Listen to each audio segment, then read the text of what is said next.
Homem se suicida por causa da mulher? Ou por causa de herança, dívida, capitalismo, burnout, você não tem ideia de psicológica? homens que suicidam, por exemplo, de não ter acesso aos seus filhos. Não é dado isso. Não é dado. Porque Aí que você tá. não Porque não existe interesse em levantar os Não é dado, dados. é negacionismo, gente. Dona Carolina Soldado podia ficar quieta, por favor? Não, é que a gente está tendo um exemplo de opressão masculina, agressividade. Porque eu falei, você... Exatamente o que eu falei. É isso.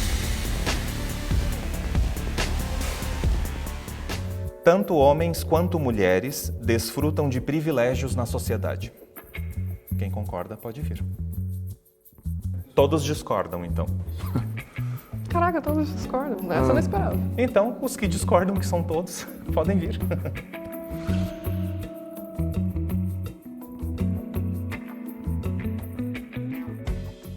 Eu discordo desse ponto de vista, porque acho que ele parte da premissa de que as mulheres têm privilégios na sociedade, que é a ideia defendida pelos masculinistas. E a realidade é que as mulheres são massacradas pelas duplas, triplas jornadas, pela escala 6x1, violência doméstica, violência sexual. O que nós vemos, sim, é que essa é a realidade das mulheres que são oprimidas por serem mulheres na sociedade capitalista, e esse é o papel do machismo. Meu nome é Mandy, tenho 29 anos, sou redatora, sou militante há mais de 10 anos e faço parte do Rebeldia e do PSTU. E eu me declaro feminista porque eu luto pelos direitos das mulheres e eu luto para que a gente tenha equidade nesta sociedade. Mas o meu feminismo, ele tem um corte bem marcado de classe. Por isso que eu me reivindico feminista marxista, feminista classista. Porque eu entendo que a luta em defesa do direito das mulheres tem que estar combinada com a luta contra o sistema capitalista, contra este modo de produção e reprodução social, que é o que perpetua os privilégios e as desigualdades. Veja, essencialmente é uma afirmação equívoca dizer que homens e mulheres desfrutam de privilégios, justamente por conta desse ponto de vista da Mandy, mas sobretudo porque isso vai além de questões de gênero, né? Uma mulher branca, por exemplo, desfruta de mais privilégios que uma mulher preta periférica, né? Um homem preto desfruta de menos privilégios que um homem branco, né? Um homem homossexual desfruta de menos privilégios do que um homem heterossexual. Então, não se enquadra apenas em questões de gênero, né? Existem submundos do ponto de vista racial, do ponto de vista do gênero, do ponto de vista do sexo, do ponto de vista, enfim, econômico, social, né? Então, a gente não está tratando só de gênero. Por isso que eu acho que, essencialmente, é uma avaliação equivocada, né? Reduzir como se mulheres e homens padecessem dos mesmos tipos de privilégios. Não é disso que se trata. Eu sou o Leonardo Grandini, tenho 22 anos, sou advogado e também jornalista, ganhei repercussão por conta de alguns embates com figuras famosas da extrema-direita e desse universo Red Pill. E eu me entendo enquanto um homem feminista, porque eu acredito que vá muito além das liberdades individuais e das características individuais o aspecto do machismo na sociedade brasileira e no mundo como um todo. Mas na América Latina isso é mais pungente, né? Então eu me entendo como um feminista porque fui criado por uma mãe presente nesse aspecto, fui criado por vó, fui criado por pessoas que me orientaram, que me instruíram. Inclusive, minha mãe também é advogada e advoga em defesa das mulheres, então eu cresci num lar que me orientou de certa forma nesse sentido e acabei me instruindo com o passar do tempo, enfim, em relação a esse assunto, né? E lido bem aí com esse novo universo red pill e masculinista que assombra hoje as redes sociais no Brasil e no mundo.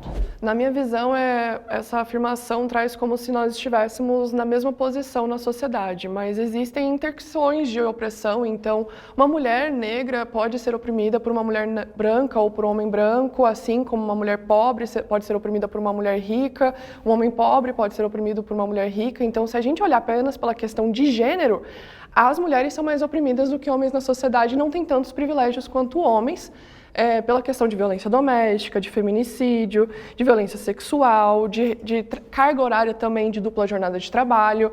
Então, se a gente for olhar pelo lado de gênero, raça e classe, existem muitas divisões na sociedade.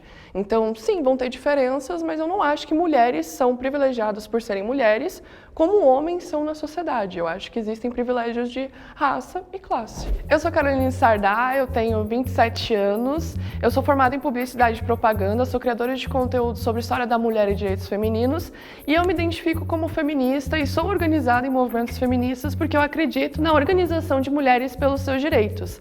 Eu acho que apenas pela organização de mulheres a gente vai conseguir garantir a nossa libertação e também conquistar as nossas reivindicações. Se nós formos pensar sobre a mesma realidade, a mesma situação pode ser vista por diferentes perspectivas. Se nós considerarmos que a humanidade, o ser humano, surgiu num estado de natureza onde nós éramos caçados e estraçalhados por predadores, as pessoas que têm casa com porta fechada, com fechadura, com janela, com água encanada, com esgoto, elas não são caçadas, elas não são estraçalhadas, elas não têm que viver no meio do mato. Elas têm um fogão, elas, digamos, têm uma geladeira, elas têm luz, eletricidade. Todas essas pessoas, comparativamente com os nossos antepassados, podem ser consideradas privilegiados.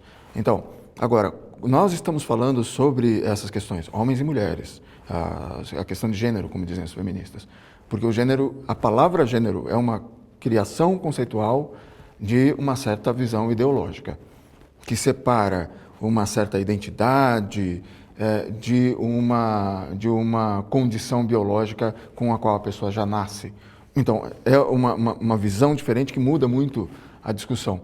O que eu penso é que a mentalidade feminista não observa, apesar do que elas dizem. O que elas dizem é o contrário do que eu penso que seja a realidade. Elas não veem a realidade para criar uma teoria. Elas criam uma teoria e forçam essa teoria sobre a realidade. Eu sou Aldir Gracindo, tenho 52 anos. Eu sou professor, sou empreendedor. Eu defendo os direitos humanos também dos homens, porque eu acho que isso é importante. Eu penso que isso é importante não só para os homens, como para as mulheres também, para a sociedade como um todo, para as crianças, para os filhos. Algumas pessoas chamam isso de masculinismo. Eu não sou masculinista. Masculinismo sugere uma ideologia ou uma filosofia, algum tipo de escola de pensamento. Esse não é o meu caso. O que eu defendo são os direitos humanos, os direitos civis, incluídos também dos homens. Focada no tema privilégios, que na minha visão essa foi a pergunta, as mulheres, elas com certeza têm muito mais privilégios na sociedade, e de todos os exemplos que vocês citaram aqui, foram exatamente os exemplos que demonstram que elas possuem privilégios. Exemplo maior que todos citaram de forma unânime, a violência doméstica. Existe uma lei específica para tratar e valorizar a vítima, né, no seu ser mais profundo, que seria a Lei Maria da Penha. Não só essa, como várias outras leis, como a Lei Mariana Ferrer e várias outras que foram criadas ao longo do tempo para beneficiar, né, e trazer mais direitos somente para o sexo feminino. E eu vou dar um exemplo muito claro, que seria o crime de violência psicológica. Somente o sexo feminino no Brasil sofre violência psicológica. Se nós formos analisar uma criança que está sendo abusada psicologicamente no Brasil, que é do sexo masculino, ela não tem.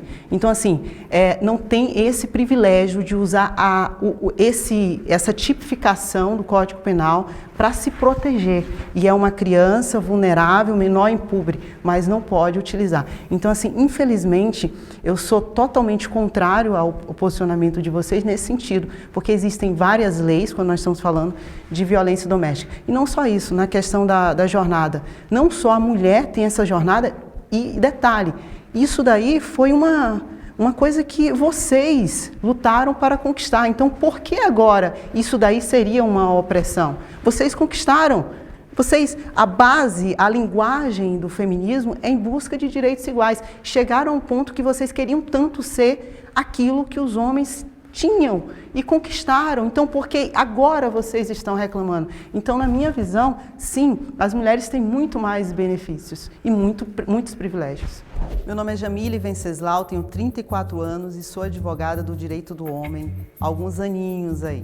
Quase 9 anos atrás, veio um homem no meu escritório e ele veio informando que tinha sofrido uma falsa acusação. Eu, com a minha mentalidade ainda da escola, no sentido de que como um homem pode sofrer uma falsa acusação envolvendo a Lei Maria da Penha.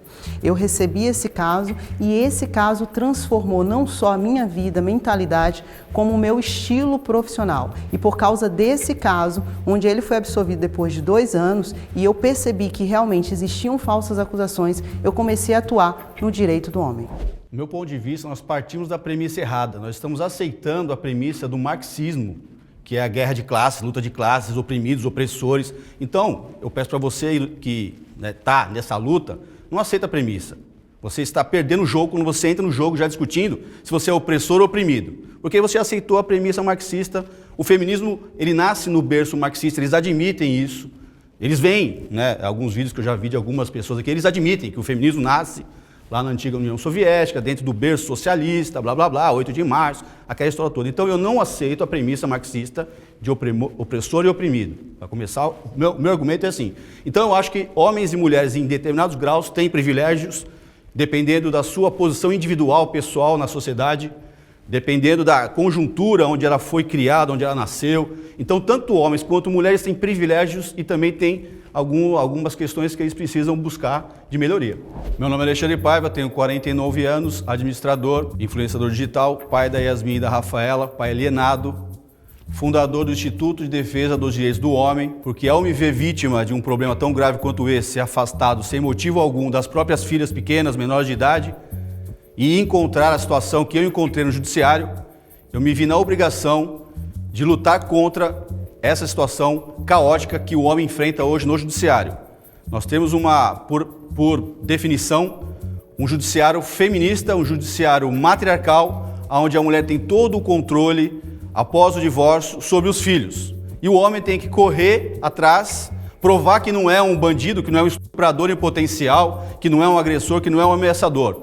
Inverteu-se o ônus da prova. Quem acusa, hoje, tem todo o poder. E quem é acusado tem que se defender e sem ferramentas dentro do Poder Judiciário. E eu me senti na obrigação de lutar contra isso por mim, pelas minhas filhas e por todos os homens que enfrentam o mesmo problema no Brasil, que depois de passar por ele eu percebi que são milhares.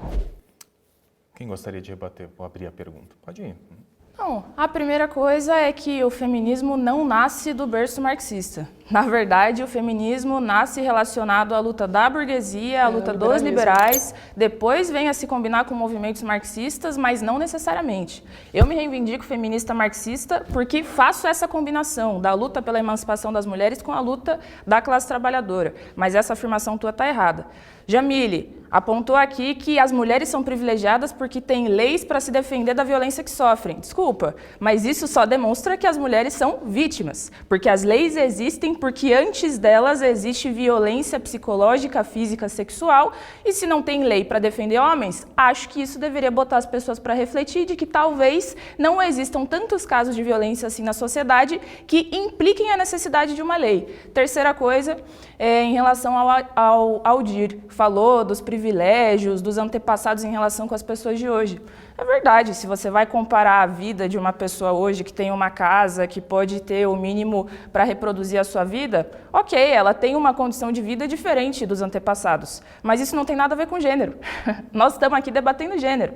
Então, quando nós falamos de privilégio, nós temos que falar de privilégio de gênero. Mulheres não são privilegiadas nessa sociedade. Outra coisa é que mulheres burguesas podem sim ser privilegiadas, como a Carol citou, diante de um homem, por exemplo, da classe trabalhadora, mas são privilegiadas não por serem mulher, mas por serem burguesas. Então, se estamos aqui falando de privilégio das mulheres em relação ao gênero, isso não existe. E eu vou pontuar também sobre essa questão do privilégio em ter leis voltadas a mulheres vítimas de violência, feminicídio e coisas do tipo. Se você for pensar no judiciário hoje, quem que está aprovando tudo isso? Quem que está condenando esses homens? E se você for pensar no Congresso, quem que está aprovando essas leis? Quem que é a maioria? São homens prejudicando outros homens? Porque nós não estamos em maioria, né, no Congresso. Se você for pensar por essa ótica, não somos nós que estamos oprimindo vocês. Não, são outros homens colocando a mesma coisa. Eu tenho colocações a fazer. E sobre essa questão do privilégio, é muito perigoso você pensar que, por uma mulher que foi espancada, ela tem o privilégio de denunciar isso. Ok, um homem que sofre lesão corporal também pode denunciar. Um homem que, por exemplo, sofre um crime qualificado, uma tortura, premeditado ou alguma coisa do tipo, também tem uma qualificadora que pode ser um crime hediondo, assim como o feminicídio. Então, se você fala que isso é um privilégio, é como se a gente tivesse um privilégio por ser vítima dessas violências. E o feminismo não parte da teoria, ele parte da prática. A teoria vem da prática. Quando você pega dados e estatísticas, você entende que existem dados de violência doméstica, existem dados de feminicídio, de abuso sexual, e aí se criam as leis, porque não existia lei de violência doméstica antes. Como é que mulheres denunciavam isso e tinham medida protetiva, era tipificado violência sexual, patrimonial, esses tipos de violência, sabe? E é muito perigoso falar da questão da violência psicológica, porque envolve também formas de homens oprimirem mulheres sem deixar marcas em você fisicamente, sabe? Ele pode falar pra você que vai te cortar em picadinho, e você ter medo desse cara realmente fazer isso. Esse cara pode estar o tempo inteiro vigiando a sua casa, indo no seu trabalho, fazendo essas coisas, e isso vai afetar o seu psicológico. E também sobre essa questão que você falou sobre ser marxista, nasce da Revolução Francesa. Olympe de Gouges foi guilhotinada por pedir direito para as mulheres. Então, o marxismo vem depois para trazer esse viés de que mulheres também podem oprimir homens porque é uma questão de classe. A história da sociedade, da humanidade, é a história da luta de classes. Feudalismo, vassalos. Então, existe desde a história toda, se você for ver construção estrutural, os homens sempre fizeram questão de construir formas de obter poder. O que é o patersfamilia? O que é a construção do patriarcalismo? O que é você ter poder sobre a vida do homem e da mulher? Então, se você for observar pelo estruturalismo construtivista, você vai entender que existe sim uma estruturação social desde depois da invenção da escrita, antiguidade. Então, a gente só vai realmente se mobilizar para combater essas opressões quando entra antiguidade e idade moderna. Então, perfeito. E só fazer uma diferenciação conceitual, que eu acho importante até do ponto de vista jurídico, que direitos e privilégios são coisas distintas, né? A partir do momento em que uma mulher é violentada, uma mulher demanda uma lei formal, que o Estado, né, que a burocracia crie leis para justamente protegê-las, isso não é um privilégio, é um direito. Ela né? citou um privilégio. Isso é um direito. Ela citou um privilégio na fala dela. A lei de violência psicológica é única e exclusivamente para mulher. Ela citou um homem, vai falar, vou te matar. Uma mulher fala assim, ó, eu vou te matar enquanto você dormindo, eu jogo água quente no seu ouvido. Violência psicológica do homem. E o privilégio da mulher é só ela ter acesso alcançar a uma essa certa lei. equidade. Então, os direitos eles surgem para alcançar equidades. Privilégio tem outra dinâmica. E quando ela cita a questão da criança, tá bom, então vamos pressionar parlamentares para que criem uma tipificação penal que trate de problemas com crianças. É outro assunto, é outra demanda, que também tem relevância. Vou pedir agora para a gente ouvir um pouco o lado. Obrigado, Léo, por você ter falado isso. E aí vai exatamente com o que ela falou, e eu super concordo, e é uma vergonha o que ela acabou de dizer. Não essa afirmação do lado de vocês que vocês acabaram de falar, que é o quê? Quem é que está no Congresso Nacional? A maioria é o quê? Do sexo masculino. Homem. Quem é que aprovam essas leis? O sexo masculino. O próprio sexo masculino diminui o direito deles mesmos, porque eles não analisam. E eu vou te falar, por exemplo, a Lei Mariana Ferrer. A Lei Mariana Ferrer, principalmente para os advogados criminalistas, foi algo terrível. Terrível. Então, assim, vão surgindo leis que, ao meu ver, percebe-se que sequer o Congresso está analisando antes de aprovar. Qual é o reflexo disso na sociedade? O que isso daí pode impactar na vida do meu filho no futuro? Isso daí não está sendo feito análise. Sabe por que não está sendo feito análise? Porque o maior eleitorado brasileiro é o sexo feminino. Então, a única coisa que, na minha visão, e eu quero torcer para isso estar errado, é que eles estão analisando só, calma lá, se eu aprovar, quantos votos eu vou ter aqui no futuro, na próxima eleição? Sabe? Um outro ponto, a criação da Lei Maria da Penha, ela foi uma pressão para o Brasil de organismos internacionais. Então, não é pelo aumento da criminalidade, que surgiu a Lei Maria da Penha. Não, é justamente o caso da Maria da Penha, que estava demorando, e houve uma pressão de organismos internacionais contra o Brasil, e aí surgiu a Lei Maria da Penha. E só mais um detalhe para poder repassar para os meus colegas, é que quando nós falamos de violência doméstica, nós temos que entender que a violência doméstica ela engloba tanto o sexo feminino como o sexo masculino, porque existem, infelizmente, muitos homens que sofrem violência doméstica, mas isso não é tratado. Não é tratado nem pela mídia, nem pelo sistema judiciário, e muito menos pelo parlamento. Sabe? E quando um homem vai lá e diz assim, eu sofro violência doméstica, ele é ridicularizado, sabe? Infelizmente tem casos em que ele fala que se ele chegar para registrar um boletim de ocorrência na delegacia contra sua ex-companheira por perseguição e assim por diante, ele é ridicularizado na própria delegacia, infelizmente por próprios homens, porque é uma cultura em que acham que só a mulher pode sofrer violência doméstica, né? E sim, existem violência doméstica contra mulheres, né? Mas o que a gente precisa se atentar é que ambos sofrem esse tipo de violência. Eu vou só citar um, que se eu estou no salão ou qualquer roda de mulheres, elas confirmam, a maioria dos crimes, a taxa maior, quem pratica crime de stalking é a mulher contra o homem. É a maioria fechada, é a mulher que vai lá, que fica olhando o celular do homem quando ele está dormindo, que investiga se é o homem que está traindo ou criando imaginação. É a mulher que vai lá e fica stalkeando o cara.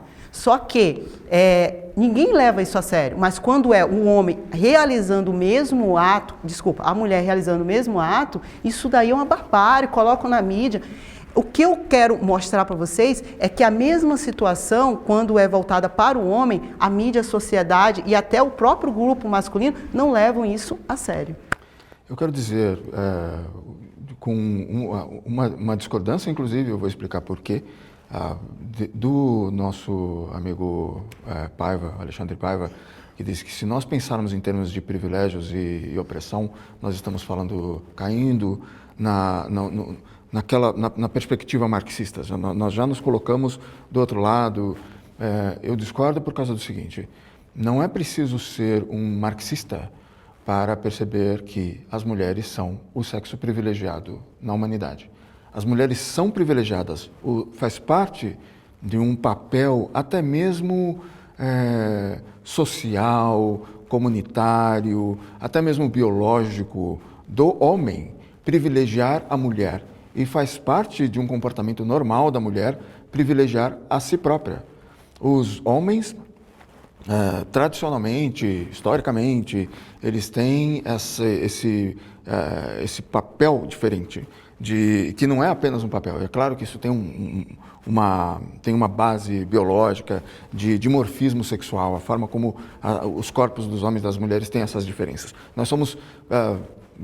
a maior parte da nossa genética é a mesma, mas essa pequena diferença entre homens e mulheres faz muita diferença. Faz muita diferença. Então, o provedor e protetor não é apenas um papel que foi decidido em algum momento cultural. Ele vem de uma conformação biológica do homem e da mulher. Eu não estou dizendo que tudo é biológico, eu não estou dizendo que tudo é cultural, nada disso. Agora, eu vou dar um exemplo sobre violência sexual e violência doméstica. Nós estamos aqui sentados. Se aparecer uma mulher agora, entrar pela porta e apertar as áreas genitais, as genitálias de todos os homens e de todos os homens aqui agora, nós não vemos isso como estupro. Se entrar um homem pela porta agora e apertar as genitálias de todas as mulheres na sala, nós todos vamos achar que ele cometeu uma violência sexual e é um estupro. E por lei é. Aliás, uma característica feminista é distorcer os conceitos, usar sempre conceitos ambíguos, como ele falou de equidade, é uma questão de equidade. Equidade é um conceito ambíguo, gênero é um conceito ambíguo, a violência é um conceito ambíguo, violência de gênero é um conceito ambíguo, porque a violência de gênero só pode ser considerada violência se for uma violência contra a mulher. A violência contra o homem não é a violência de gênero, porque não é essa definição que feministas deram para a violência de gênero. Aliás, como eu disse, a própria palavra gênero é uma criação teórica e ideológica. Então, agora, não é difícil a gente perceber Quando uma mulher, falando sobre violência doméstica, digamos que eu estou sentado com uma mulher, eu sou um homem sentado com uma mulher num restaurante. A mulher se levanta, dá um tapa na minha cara, ou ela joga a bebida, joga a comida toda em cima de mim. O primeiro pensamento que as pessoas vão ter é: o que foi que ele fez com ela? Então, a visão que nós temos de violência, quando se trata de homem, quando se trata de mulher, é diferente, e o feminismo, as ideias, as propostas de lei feminista são criadas a partir dessa visão sexista contra os homens. Porque o sexismo, a discriminação sexual, muitas vezes é contra os homens. Isso não é machismo, como feministas dizem. Não, mas isso também é machismo. Não, não é machismo. Só é machismo se for na definição feminista. Aliás, a palavra machismo foi uma reconceituação também feminista. Esse jogo de palavras é muito típico da esquerda, essa história Foucaultiana, aqueles filósofos franceses e tal, de usar as palavras e mudar. Agora, é claro... Questionar uma coisa para os feministas, então. Definam violência de gênero. O que é a violência de gênero? A violência de gênero é toda a violência cometida por razão de gênero contra mulheres. Porém, quando falamos de estudos de gênero, gênero abarca homens também, porque nos estudos de gênero nós estudamos masculinidades. Então, nós estudamos masculinidade hegemônica, masculinidade marginalizada, masculinidade periférica. Nós estudamos todos os tipos de masculinidades e por que se estrutura também essa sociedade. É por isso que se chama gênero e não algo relacionado a mulheres apenas. É para ter essa divisão de biologia com construção social. Tanto que vocês percebem que existe uma construção social tanto de mulheres quanto de homens. Vocês citaram papéis de homens, papéis de mulheres. Isso são construções sociais. Tanto que os masculinistas veem por uma ótica que as mulheres são opressoras, os homens são oprimidos. Nós vemos pela ótica que os homens são opressores e as mulheres são oprimidas. Isso é construção social. Até mesmo se a gente for pegar dados, você citou, se eu for num grupo de pessoas... Isso não é dado, isso não é pesquisa, isso não é estatística, isso é um grupo de pessoas, é tipo a gente aqui. A gente vai discordar, mas se a gente pegar estatísticas, dados, por exemplo, na questão da violência doméstica, de onde saem esses dados? De onde saem os dados da violência sexual? De onde saem os dados de homicídio? Dos Disque 100, do Disque 180, do Fórum Brasileiro de Segurança Pública, todo mundo tem acesso ao Atlas da Violência. Quando você fala que homens sofrem tanta violência quanto as mulheres, ou que os dois sofrem, eu concordo que existem violências domésticas contra homens, eu concordo completamente com isso, mas a porcentagem não é a mesma porque a estruturação da sociedade não é a mesma. Enquanto homens batem na gente por causa de questões domésticas, ou porque, sei lá, houve alguma alguma questão no relacionamento que o cara discordou da mulher ou achou que ela não limpou bem alguma coisa, ele se acha no direito de fazer ela engolir um detergente, sabe? Como eu já atendi mulheres assim, que chegaram em hospital porque elas tinham engolido detergente. E você não vê essa lógica de dominação das mulheres. Porque, como vocês dizem, biologicamente, homens têm esse poder de ser mais forte, de oprimir, de violentar. E até a sua análise de falar que se uma mulher entrar aqui e colocar a mão na genitália de todo mundo é um pouco irônica, porque isso não se baseia na realidade. Homens fazem muito mais isso do que mulheres. Se você for pegar dados de stalking mesmo, o Bebê Rena, que é uma série da Netflix, fala de mulheres, né? Então, existe stalking, mas se a gente for pegar dados e estatísticas, é diferente da nossa opinião. Só complementar que naquela rodada eu acabei não falando, né, porque você fez a pergunta. Daí, depois de você nós vamos para a Mandy, tá? Ok. Só pontuando, porque né, na rodada passada eu não pude falar. Sim, todo o feminismo moderno bebe do marxismo. E o marxismo não precisa negar isso, porque sabe que é extremamente impopular. Então tem que falar que não, que veja bem, eu sou marxista, mas aquela ali é outra vertente. E percebam que colocam os masculinistas todos no mesmo bolo, como se todos nós pensássemos igual, falássemos a mesma coisa, tivéssemos as mesmas visões de mundo, que não acontece. Né? Vocês pegam entre as feministas, não, isso aqui é a feminista radical que fala, eu não sou radical, eu sou purinha. Então, peraí, dentro do masculinismo, pode-se entender que nós temos diversas vertentes também. Né? Tem diversas siglas, a grande questão é que o feminismo pega e coloca tudo num bolo só e fala que isso é misoginia, que isso é opressão. Enfim, o nosso papel aqui é mostrar que vocês estão erradas, porque vocês tendem a fazer isso conosco e quando é com vocês, não, aí veja bem, porque comigo é diferente, comigo não é assim. Eu queria só pontuar também uma questão que foi colocada com relação, por que o Congresso Nacional, que é forrado de homens, e de fato vota em massa, Existe uma estratégia, presta muita atenção aqui agora, existe uma estratégia para isso. O caminhão de leis feministas passa todo mês de março, todo mês de agosto e nos 21 dias de, como é que elas falam? 21 dias de palhaçada feminista lá no final do ano. Luta contra o feminicídio. Antes de fechar o ano legislativo, tem os 21 dias de palhaçada feminista no Congresso. Luta contra o feminicídio. Só um instantinho, eu fiquei quieto quando você falava, obrigado. Tudo bem. Então é o seguinte, acontece o seguinte, os homens se sentem coagidos, existe uma coação masculina, feminina em cima dos homens. A dona Carolina, a senhora podia ficar quieta, por favor? Não, é que a gente está tendo um exemplo de opressão masculina, agressividade. Porque eu falei, você... Exatamente o que eu falei. É isso. Isso, ó, gente, não sejam domados, tá? Não, falem mansinho. Se você for um homem do lado do feminista, tem que falar bem mansinho, baixinho. Tem que ser magrinho, fraquinho, não pode ser alto, com 1,85 m, falar grosso, tem que falar fino, enfim. A questão é, existe uma coação contra os homens, e eu ouvi isso de diversos parlamentares homens. Paiva, anda pelo Congresso. Pelo Congresso, em todos os letreiros está lá, violência contra a mulher, e não sei o quê. Existe uma coação psicológica dentro do Congresso Nacional, e os deputados me disseram o seguinte, Paiva, eu me sinto coagido, eu não posso falar, porque se eu falar o que eu penso, eu vou perder voto feminino, porque é só guerra por votos que existe lá. Não é porque os homens veem que as mulheres... Não, os caras acabam se lascando também depois. A realidade é essa. Então eles têm medo, eles se sentem coagidos pelo feminismo. Existe uma coação, é um terrorismo psicológico feminista dentro do Congresso Nacional, nos meses de março, agosto, que é o mês lilás, e nos 21 dias de papagaiada feminista aqui no final do ano. Vamos para a Mandy. Quando nós falamos de violência de gênero, nós estamos falando de toda a violência que é cometida contra as mulheres por serem mulheres, e ela está ancorada no machismo.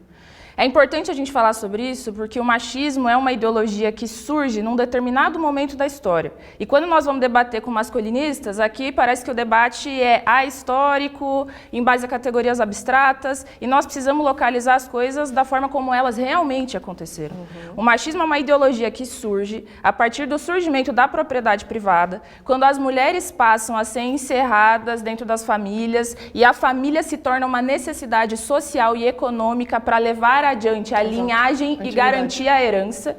E isso tem muita relevância por quê? Porque então o machismo é um dos pilares de sustentação do sistema e se combina com o problema do sistema. Gente, Estado, Parlamento, Executivo, Legislativo, Judiciário serve para quê? Para manter o sistema. Para manter o sistema. Então nós estamos falando de estruturas que perpetuam essa ideologia machista, que inclusive se utilizam dela para se reproduzir. Não venham aqui vocês agora dar uma de que ou o Congresso é inteiro feminista ou o Congresso é inteiro oprimido. Então tá bom, o judiciário é formado de maioria de homens, todos os homens são oprimidos. Tem 3 momentos do ano que se fala da luta das mulheres. Eu vou dizer o seguinte... O restante do ano inteiro, as mulheres seguem sendo oprimidas. Porque é verdade, existe violência doméstica contra homens. Mas sabe por quê? Porque eles são encarados como inferiores. Porque eles são vistos como vítimas. Por serem vistos como vítimas, são entendidos como inferiores, frágeis, menores... o sexo frágil, né? O coitadinho, aproxima inclusive com uma ideia da homossexualidade. Então, quando os homens são questionados por terem sofrido violência, isso tem mais a ver com o tipo de masculinidade que o Paiva está reproduzindo aqui nesse debate, com esses homens não se enquadrarem nesse perfil de masculinidade, com o fato de que... com o fato de que está sendo negado por parte das feministas que houve violência, etc. Muito pelo contrário. Nós somos aquelas que queremos defender o direito das pessoas de poderem exercer sua sexualidade da forma como bem entenderem. Isso passa por questionar esses papéis de gêneros que não foram sempre os mesmos. Inclusive, eles têm localização social. Homens não foram homens, entendidos como homens da mesma maneira ao longo da história. Encerro dizendo o seguinte, antes de ter lei Mari Ferrer, teve um caso Mari Ferrer. Antes da gente debater o que passa por dentro do Congresso, houve um caso absurdo, nojento, inclusive um caso muito diferente da maioria dos casos, porque houveram diversas provas de vários tipos. E a maior parte dos casos de violência sexual e estupro, as mulheres não conseguem levar adiante tantas provas e não conseguem ter tanto argumento para provar o seu ponto de vista. E nesse caso teve. Inclusive encontraram material genético do agressor na roupa da Mari Ferrer. E ainda assim segue sendo um debate na sociedade que perpetua a cultura do estupro estupro, que relativiza a violência sofrida pelas mulheres. Então, vocês querem debater leis? Vocês querem debater Estado? Querem debater Congresso? Vamos debater sistema. Vamos debater que essas instituições estão a serviço de perpetuar um modo de produção que vocês defendem. É muito fácil vir aqui e dizer, porque a Lei Maria da Penha ela foi implementada por pressão de fora do Brasil. Sim, pressão da onde? Dos Estados Unidos, o principal país imperialista do mundo, o principal país capitalista. Capitalismo esse que se estrutura em base à ideologia machista, que eu tenho certeza que vocês defendem e que vocês, inclusive, se inspiram como modelo social, político e econômico nesse momento. Então, vamos falar de coisas reais? Vamos falar dos dados reais que existem? Ou vocês vão questionar também que os dados são apenas feitos, e elaborados por homens oprimidos? Então, todos os dados foram elaborados por homens oprimidos e eles cederam e eles tiveram que colocar nos dados uma opressão que não existe. Aproveitando aqui o debate... Só quero avisar vocês, temos 10 minutos ainda. Tá. Beleza. Aproveitando o debate, e sim, eu amo dados e muito obrigado, tanto você como a senhorita trouxe esse questionamento. E eu vou te falar, uma pessoa que estudou o processo da Mariana Ferri, as próprias testemunhas dela foram contra ela no depoimento.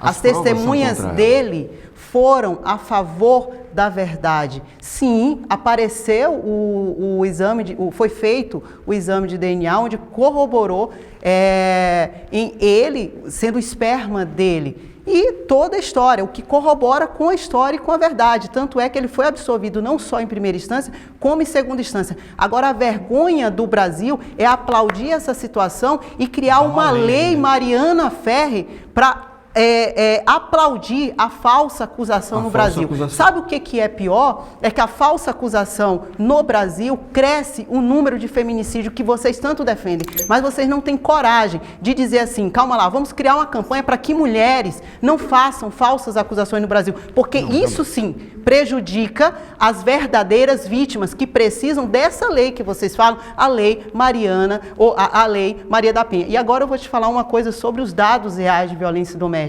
Os dados estão lá no site do CNJ, Conselho Nacional de Justiça. E quando nós analisamos esses dados, eles se baseiam com o número de registros de boletim de ocorrência. Então, eles verificam o registro de 2015, 16, 17, 18, 19, 20. Eu tenho que analisar não o registro para dizer que teve o aumento de violência doméstica, e sim quantos homens foram condenados. Tá? Quantos homens foram condenados? Não tem. No Atlas da Violência não tem. Tem 6% dos estupros foram julgados e tem a porcentagem das condenações. O que eu estou querendo lhe dizer é que eu não posso me basear no aumento da violência doméstica pelo registro, e sim da condenação. Porque quando eles colocam que houve o aumento da violência doméstica, é pelo registro. E qualquer pessoa no Brasil pode ir à delegacia e registrar um boletim de ocorrência. Pela internet, não precisa, só pela internet, você faz pela internet. Até mesmo as condenações, as condenações também não são confiáveis. Se todo o judiciário, como é o caso, são treinados, nós temos os juízes fazendo cursos para aprender a julgar os casos defendendo a mulher. Esses juízes não são juízes, eles são advogados. Se um juiz tem duas partes, ele e eu, mas o juiz aprendeu que ser um juiz é defender o lado dele, ele é um advogado, ele não é juiz. Isso acontece em casos em que existem homens contra mulheres. Quando se trata, ela falou sobre essas questões, as estatísticas, os estudos, as pesquisas, nós temos vários exemplos. Talvez todos os estudos feministas sejam assim. É bem provável que todos, porque são inúmeros. É difícil falar todos porque são inúmeros. Se você pegar os estudos sobre violência doméstica, de feministas, você percebe que elas escolheram um certo recorte, elas fizeram umas certas perguntas, é por isso que existe um certo ditado, e eu costumo repetir isso, que as feministas são as maiores estupradoras de dados do mundo, as estupradoras de estatísticas do mundo. Elas fazem as estatísticas de uma maneira para refletir a ideologia delas e depois dizem, está vendo? Esses são os dados. Aldir, posso dar um exemplo? A prova disso, desculpe, só rapidinho. Claro, só concluir que eu vou dar um exemplo prático disso. Houve nos Estados Unidos pesquisas de violência sexual feminista contra mulheres, violência sexual contra mulheres nas faculdades. E elas, quais foram as perguntas realizadas? Já alguma vez você consumiu bebida alcoólica antes de ter relações sexuais? Sim, violência sexual. Alguma vez você não tinha tanto interesse, mas um homem tanto quis te convencer que você acabou, ok, tudo bem, a gente faz sexo. Violência sexual. Então, os números são inflados e eles são mostrados só de um lado. Quando as mesmas perguntas são feitas para homens, o que acontece? O nível de violência contra homem fica muito grande. Então, essas perguntas não são feitas contra homem, para homens, sobre a experiência deles. Quando as mulheres percebem, não, eu não fui discriminada, as feministas acreditam que é preciso explicar para ela e ensinar para ela todos os pequenos situações e condições que podem, na verdade, configurar, de acordo com a visão delas, violência contra a mulher, mas jamais se for contra o homem, porque se nós formos ver, olha, racismo, a maior violência racista é contra homens, a maior discriminação é contra homens, homossexualidade, homofobia, a maior violência homofóbica e discriminação homofóbica é contra homens gays, não contra mulheres gays. E aí as feministas fazem mais uma Reviravolta, né? Não, como é que se chama quando você faz malabarismo semântico e dizem, mas isso é machismo, isso não é feminismo. E o que elas reproduzem... Então você defende o direito dos homens gays? Eu defendo, é claro. Evidente. Você defende o direito ao acesso Eu à queria só saúde? dar um complemento aqui na fala. Eu defendo o direito Eu só queria dar um humanos. complemento na fala do Aldir rapidamente, porque é o seguinte, tem exemplo prático disso, eu já apresentei em vídeos, inclusive, Aldir. Ela citou IPEA. Eu dou o próprio IPEA como exemplo. Se você pegar lá no IPEA, os dados do mapa da violência, diz o seguinte, olha, a violência contra a mulher é 70% maior do que a violência contra os homens, por exemplo. Aí, foi constatado que, com relação ao feminicídio, 70% de quem morre em casa, em casa, vamos pegar esse recorte dessa violência contra a mulher, do feminicídio dentro de casa. Porque 70% são mortas pelos seus parceiros. E apenas 6% o contrário. 6% de 44 mil, quanto que é?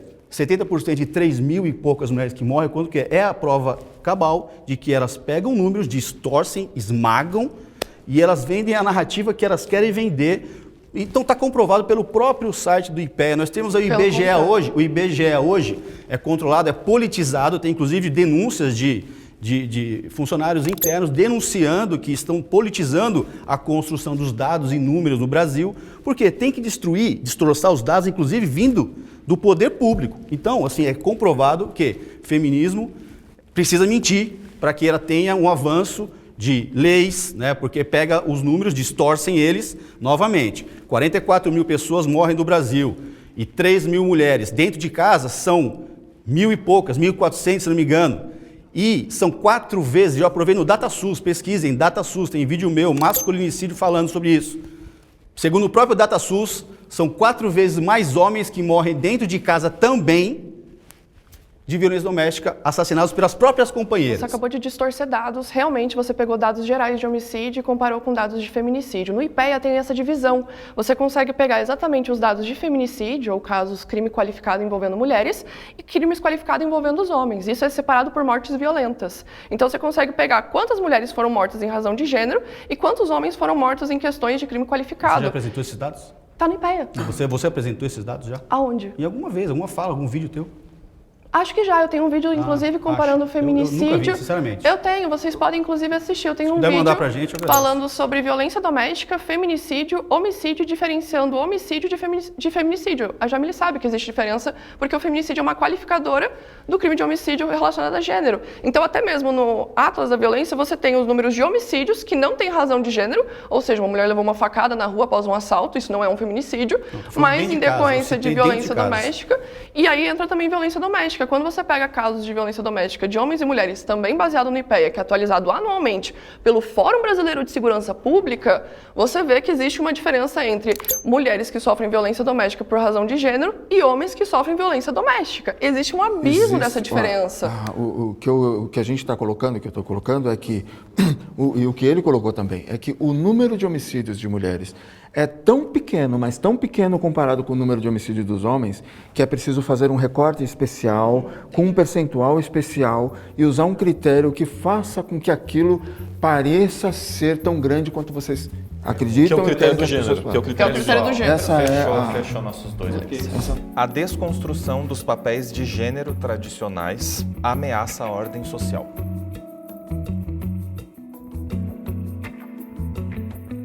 Quem gostaria gostaria de começar? Vou abrir para vocês. Primeiras damas, eu acho, Machista. né? Machista. Todo machista é feminista e toda feminista é machista. Tá? Bem, tem algo que está na própria Constituição Federal. A sociedade é a base de tudo, principalmente de uma sociedade.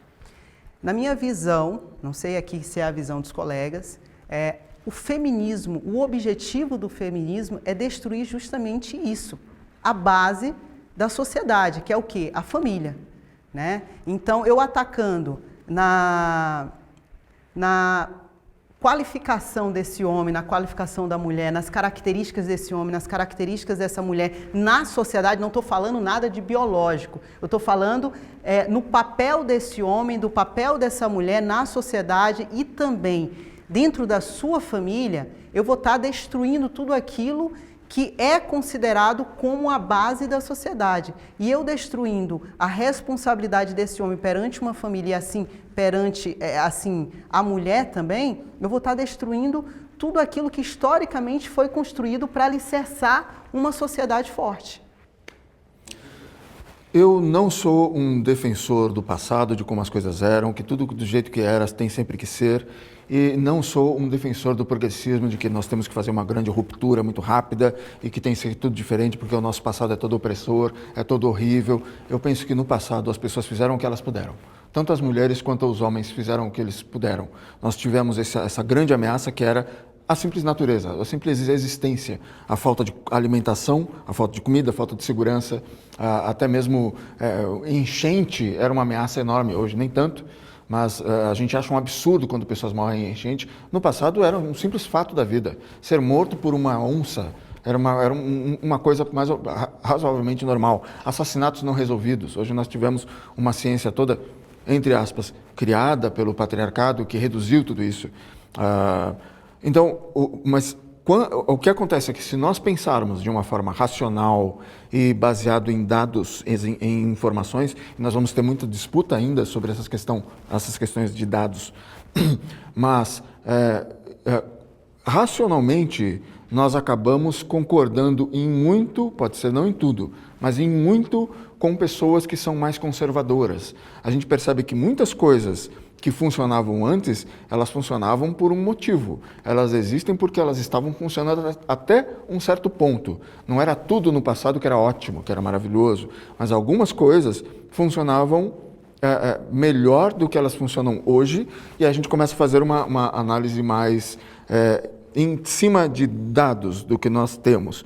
Então, de uma certa forma, o fato de ter essa família chamada de família tradicional, família nuclear tradicional, onde você tem o pai, a mãe, os filhos, é uma família que é muito benéfica para os homens, para as mulheres, para as crianças, em termos, por alguns medidores, por algumas medidas. Violência é uma delas, a saúde psicológica é uma outra, os benefícios para a sociedade como um todo são um outro marcador que a gente pode utilizar. A proteção das crianças são um outro, e eu acho que, eu falo sempre isso, as mulheres e as mulheres ou os homens não são o que nós mais deveríamos proteger. O que nós mais deveríamos nos preocupar e proteger, que são os mais frágeis, são as crianças, na verdade. Não são os homens e nem as mulheres, os mais frágeis, eu digo. Então, algumas coisas que nós fizemos transformações, foram transformações que acabaram sendo prejudiciais, algumas coisas do passado, de como as coisas funcionaram, algumas delas, e aí é claro que tem muita discussão sobre isso, mas algumas delas funcionavam muito bem. Relacionamento, estatisticamente, o relacionamento estável proporcionado pelo casamento e família tradicional faz com que haja menos, não mais, menos estatisticamente, menos violência contra a mulher e contra a criança. Então, esses dados mostram que as teorias feministas têm toda uma teorização em torno disso. Toda ela está errada. Eu gostaria de começar dizendo que eu acho estranho que eles não concordem, porque são marxistas e a teoria marxista diz que você tem que dividir, separar, desconstruir, né? Prestem muita atenção na retórica discursiva que eles usam. e depois não admitem que de fato é o que querem, que é uma destruição mesmo. E aí eles querem reconstruir segundo a ótica e a visão que eles imaginam serem de um mundo perfeito, aquela foto de publicação das Testemunhas de Jeová, todo mundo feliz no paraíso, enfim. As feministas, os feministas também têm essa visão de que, sim, é uma desconstrução de uma estrutura social que eles querem, né, subdividir, colocam as pessoas em categorias, porque eles sabem que o bloco geral da sociedade aposta nessa construção que veio sendo, ao longo da história, né, trazida, como bem disse o Aldir, e aí chegou-se um momento onde é tão confortável para as mulheres que é permitido a elas, no Ocidente, né, porque lá no Oriente, nós não vemos, por exemplo, nenhuma líder feminista numa Coreia do Norte, por exemplo, numa China, não tem que ser num país onde dá liberdade para a mulher falar o que ela bem entender. Os países socialistas, que são opressores, opressivos, de fato, de verdade, silenciam as mulheres, no Irã, enfim. Você não vê movimentos feministas indo para o Irã lutar pelo que as mulheres sofrem lá, de fato, né, que, como bem disse o Aldir, né, foi sendo modificado ao longo da história, uma estrutura onde acaba se protegendo muitas vezes a mulher dentro de uma sociedade, e a feminista entende que não, a mulher não precisa ser protegida, para que nós não precisamos de homem para nada. Família tem que ser desconstruída, essa ideia patriarcal, porque o patriarcado é uma teoria que foi aceita, né, sem contraponto, mas isso é o passado, agora já existe, e quero crer que vai ser só uma questão de tempo para essa teoria cair por terra, porque a verdade se impõe. Se me permite, eu vou começar agora, até porque ele tocou no feminista. Agora o feminista Falei, chamou de... É contigo, feminista. Chamou o feminista de feminista. Não, porque é interessante, Alexandre, né, Alexandre? Sim, Alexandre Paiva. Que a cada 100 palavras, 90 são marxismo, e você não para de diferenciar essa questão do marxismo com o feminismo, e aí eu vou cair por terra agora porque eu não sou marxista. Você disse que nós todos éramos marxistas, então vamos lá. Mas eu sou um reformista, um social-democrata. Mas aí é outra história, outro debate. Entendi. Vários aspectos. Precisa entender. Você vai falar as diferenciações, mas ele apontou semelhanças corretamente. Ele viu, existem semelhanças. Só vamos deixar, porque acho que agora é a vez deles mesmo, né? Desculpa interromper. Não, eu acho que primeiro cai por terra isso, porque justamente eu não sou marxista, eu não sou comunista, eu sou um reformista, sou um social-democrata, portanto eu não defendo uma ruptura completa e imediata com o sistema vigente. E o tema é justamente tratando a respeito de uma ruptura com o sistema vigente, que é o capitalismo. Quando a gente trata de ordem social, a gente está falando do establishment, do sistema vigente, que é o sistema capitalista. E o feminismo, ele é uma ideologia hoje predominantemente liberal. O que vigora no mundo é o feminismo liberal, não é o feminismo marxismo. Né? Uhum. E eu digo isso, enfim, porque é uma coisa amplamente difundida, tanto é que hoje a perspectiva, por exemplo... Não, no mundo, que é um mundo capitalista. Né?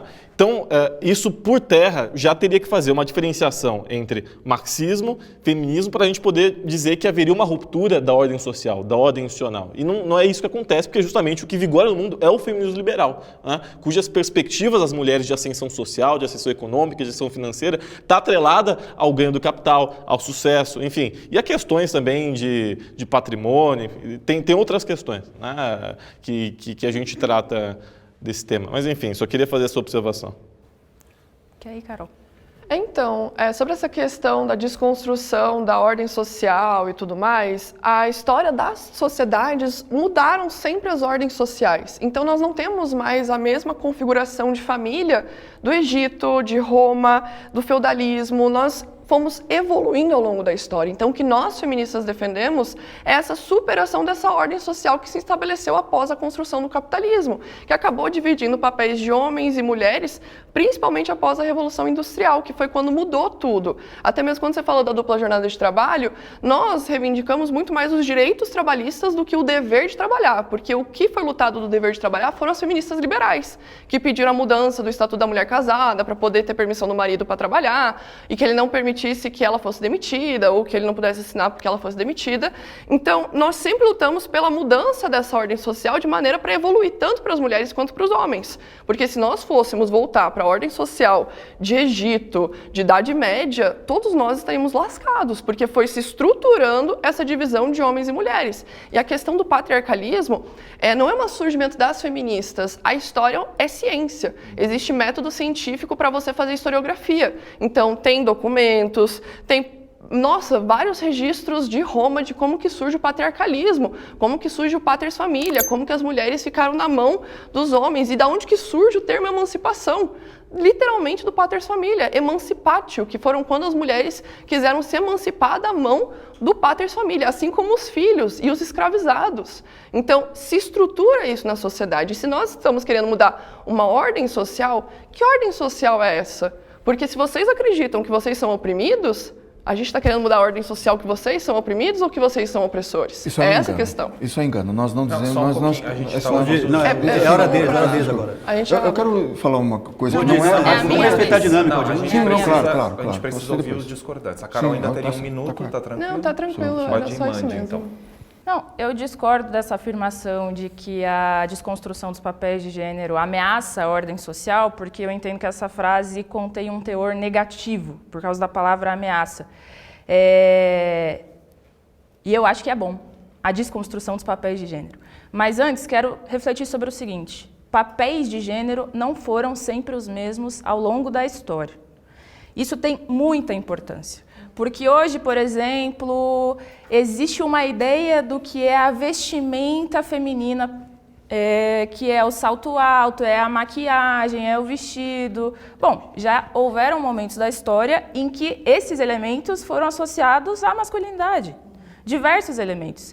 E, inclusive, se você vai observar os estudos antropológicos, tem uma vasta pesquisa que demonstra que houve sociedades em que os papéis de homem e mulher nem eram tão bem demarcados dessa maneira, por exemplo. Então, qual é a questão?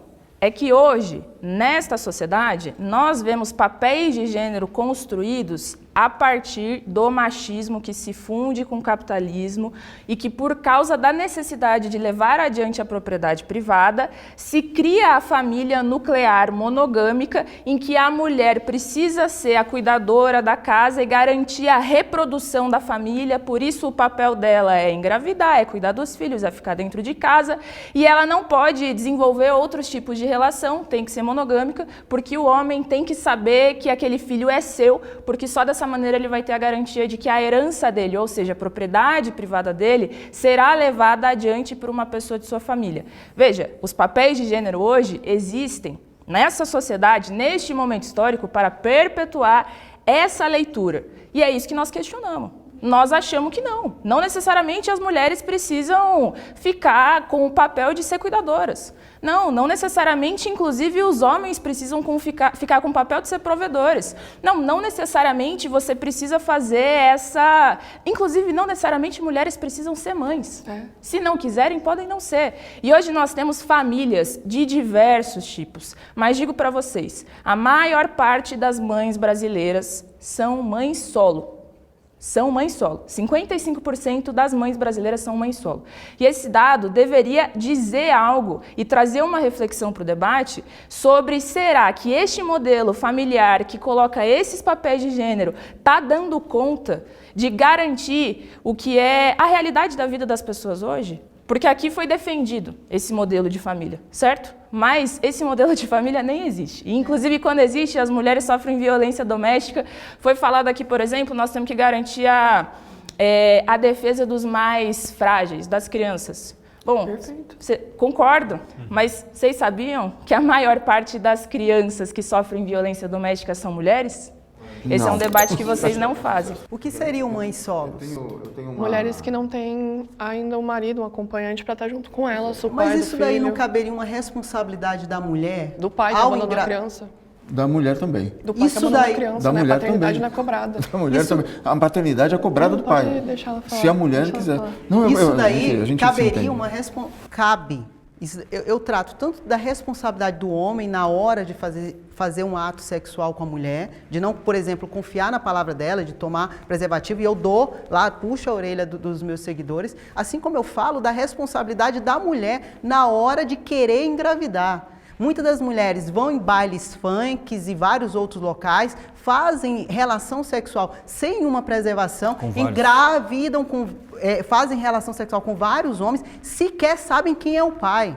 E eu vou te falar mais de uma pessoa que lida todos os dias com casos de homens querendo ter acesso aos seus filhos. Existe uma alienação parental, não só da genitora para com o pai, onde proíbe, impede eles de terem acesso, elas colocando nas redes sociais que são mães solo, sendo que o pai está lá na justiça, querendo ter acesso aos seus filhos, como também existe uma alienação parental que eu considero judiciária, onde o próprio judiciário coloca para o pai, olha só pai, olha só, esse pai chegou aqui, quer ter acesso aos filhos, beleza, vou te dar aqui finais de semanas alternados, que dão 4 dias ao mês.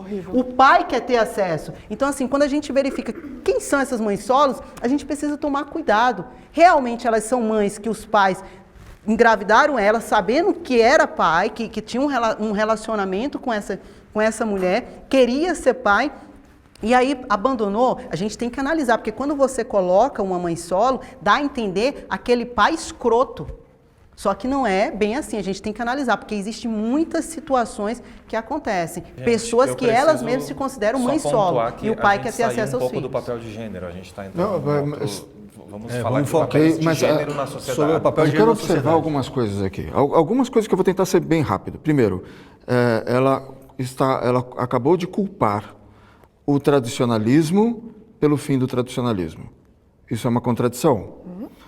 Porque quem destruiu essa estrutura tradicional, a estrutura tradicional não era o homem poder fazer sexo com quem ele quiser, a mulher engravida e o homem vai embora. Isso não é tradicionalismo. A tradição é o sexo é só com o casamento. Aliás, tradicionalmente o sexo só depois do casamento. Se fosse feito antes, havia algumas sanções sociais. A pessoa era mal vista, era mal falada, ela tinha que ver, e aí, o que é que você vai fazer? E agora? Como é que você vai resolver isso? Que tipo de medida aí a sociedade vai impor para você, para o homem, para a mulher, para remediar o fato de vocês terem tido relações antes do casamento? Então havia todo um certo controle. Algumas coisas ruins, mas por um lado, estava estabelecido a história da família. O segundo que eu queria colocar: a mulher, a paternidade é forçada sobre os homens como um dever, não como um direito. Nós dizemos há muito tempo, e é uma visão de um número muito, muito grande, certamente majoritário, de conservadores na nossa sociedade, de que o filho é da mãe, o filho é da mãe. É por isso que é tão fácil fazer alienação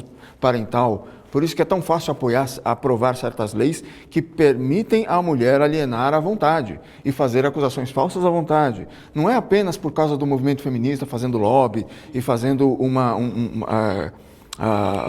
propaganda e tal. Existe uma certa visão já da sociedade que é pró-mulher em algumas coisas. De considerar, por exemplo, que a mulher ela não vai ser tão violenta, ela é mais pura, ela é mais inocente, ela é mais inofensiva. Gente. Se a mulher chora, tem um peso muito grande. Então, esses pontos que eu estava colocando, e isso não é machismo. Machismo é uma invenção feminista, é uma manipulação feminista. Se você for olhar a origem da história do feminismo, eu li sobre isso, pesquisei e escrevi um artigo sobre isso. Não vou falar isso agora porque vai me estender muito, mas acho que isso, por enquanto, é o que eu queria dizer. Posso falar? Pode falar. Tá. Sobre essa questão do machismo ter sido inventado pelas feministas, na verdade foi uma análise conceitual que a gente fez da sociedade, assim como o patriarcado, assim como a opressão das mulheres, a cultura do estupro. A gente analisa a sociedade e a partir daí a gente nomeia. Isso é falado inclusive pela Betty Friedan na Mística Feminina. Ela nomeia problemas que geralmente não têm nome. Quando falamos do machismo ter sido estruturado pelos homens, é porque até um certo período da sociedade, tanto mulheres quanto outras minorias que não tinham condições financeiras, que eram PCD, que eram pobres, enfim, não podiam ter acesso a direitos. Quem tinha acesso a esses direitos? Apenas pequenos homens brancos de elite. E quem que inventou isso? Quem que inventou o machismo, o elitismo, a homofobia, o racismo? Quem que inventou? Quem que colonizou? Quem que fez o imperialismo? Quem que dominou? Então, não são as mulheres que estão fazendo isso. Por isso que eu falo da dominação masculina. Quando você pensa em dominação masculina, quando você pensa nas divisões de papéis, vocês mesmos estão falando de divisões. Mulher chora, homem é forte, homem é isso, homem é aquilo, homem tem 1,80, né? Todas essas coisas que vocês falaram. Papéis sociais de gênero. Quando vocês estão criticando toda essa sociedade que inclusive coloca homens como violentos e que não podem ser pais ou que não podem ter acesso à paternidade, é essa sociedade que a gente critica. Porque a gente quer que os homens tenham acesso a essa paternidade. Eu acho completamente injusto que um filho só veja o pai no final de semana. Ou que o filho não tenha acesso ao pai. Como eu vi a camiseta do Paiva, eu acho que é injusto que os filhos não tenham acesso ao pai, porque isso não está prejudicando o pai ou a mãe, mas a criança. Porque o direito tem que ser para a criança. criança, a gente estava falando tanto que as crianças são as mais prejudicadas, mas nesses casos, que depois a gente pode abordar questões de custódia, poxa, por que a maioria são para as mães? Porque a sociedade se estrutura como se fosse o papel da mãe ser a cuidadora, que faz a educação do filho, casos de amamentação é a criança que vai amamentar, é a mãe que vai amamentar, é a mãe que vai educar, é a mãe que vai ensinar a falar. Pessoal, nós temos uma afirmação sobre custódia. Eu vou deixar para falar isso depois Vamos mesmo. falar Então, sobre papéis de gênero. Você queria falar, isso, os papéis de Sim, os papéis de gênero estão sendo desconstruídos na sociedade, é a linha de raciocínio. Sobre desconstruir, se isso desconstruir a sociedade como ela funciona hoje. Bom, eu pontuei muito bem ali que existe uma estratégia muito clara, por mais que exista a negativa por parte das feministas, e elas tentem dissociar essa visão, ela está intrínseca. A visão feminista é a visão marxista. Nada a ver. Bom, enfim, é a minha opinião. A visão marxista é a visão feminista e vice-versa, porque trata de trazer os homens como os agressores e as mulheres como vítimas, como os opressores e as mulheres oprimidas. Usam muito esse termo, por mais que neguem, usam o termo opressor e oprimido. E sim, é bebido de dentro do marxismo, que antigamente, quando foi construída essa teoria marxista, tratou-se da sociedade de maneira que existem as classes e, ao longo do tempo, o feminismo ele aborda essa questão de gênero como uma questão de opressão baseado na própria leitura que Marx faz da sociedade. Então, sim. E na leitura de Marx também de sociedade, ele orienta também que você tem que trabalhar essa questão, por exemplo, religião.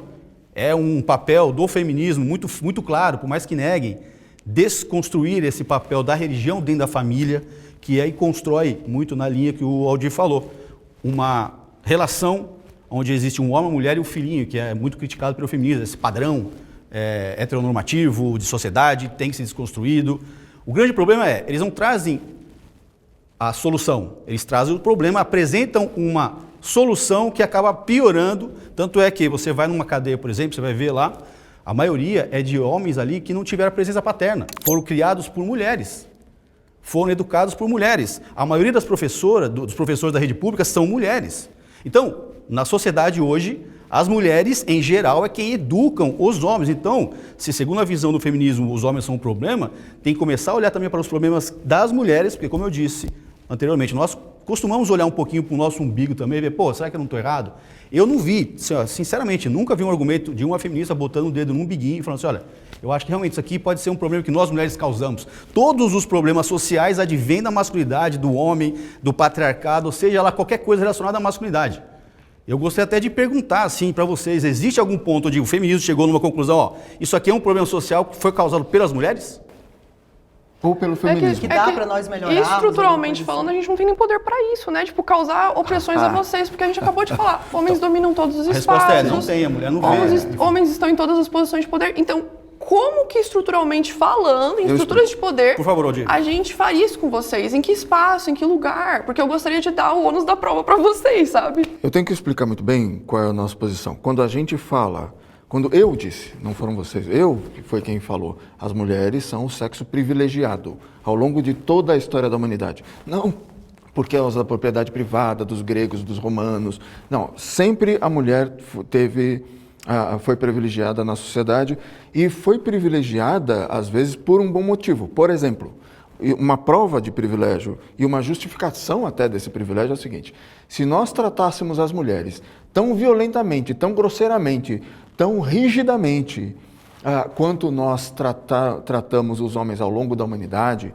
e com as mesmas exigências que custavam tanto a esses homens, nós tratássemos as mulheres da mesma forma, nós provavelmente não existiríamos mais. As mulheres teriam morrido e, portanto, nós todos teríamos desaparecido também. Então, a minha colocação não é que os homens são oprimidos pelas mulheres, eu também não sou masculinista, já disse isso, mas eu não vejo masculinistas, eu nunca vi um masculinista dizer isso, que os homens são oprimidos, eu nunca vi isso. O que eu vi alguns masculinistas, que eu considero uma grande ignorância da realidade histórica, é dizer que o homem foi opressor, mas era preciso oprimir.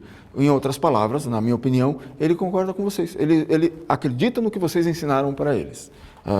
Eu digo feminista, eu quero dizer feminista, entendam bem. Então, nós não estamos dizendo que os homens são oprimidos.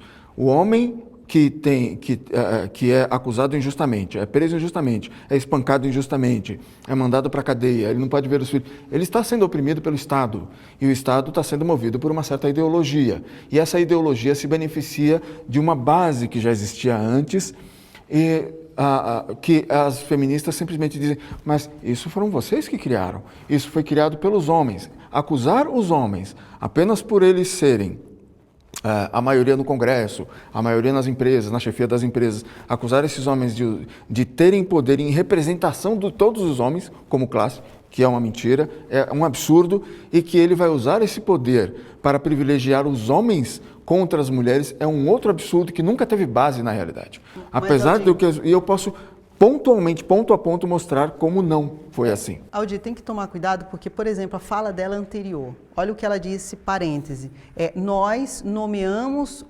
a palavra machismo.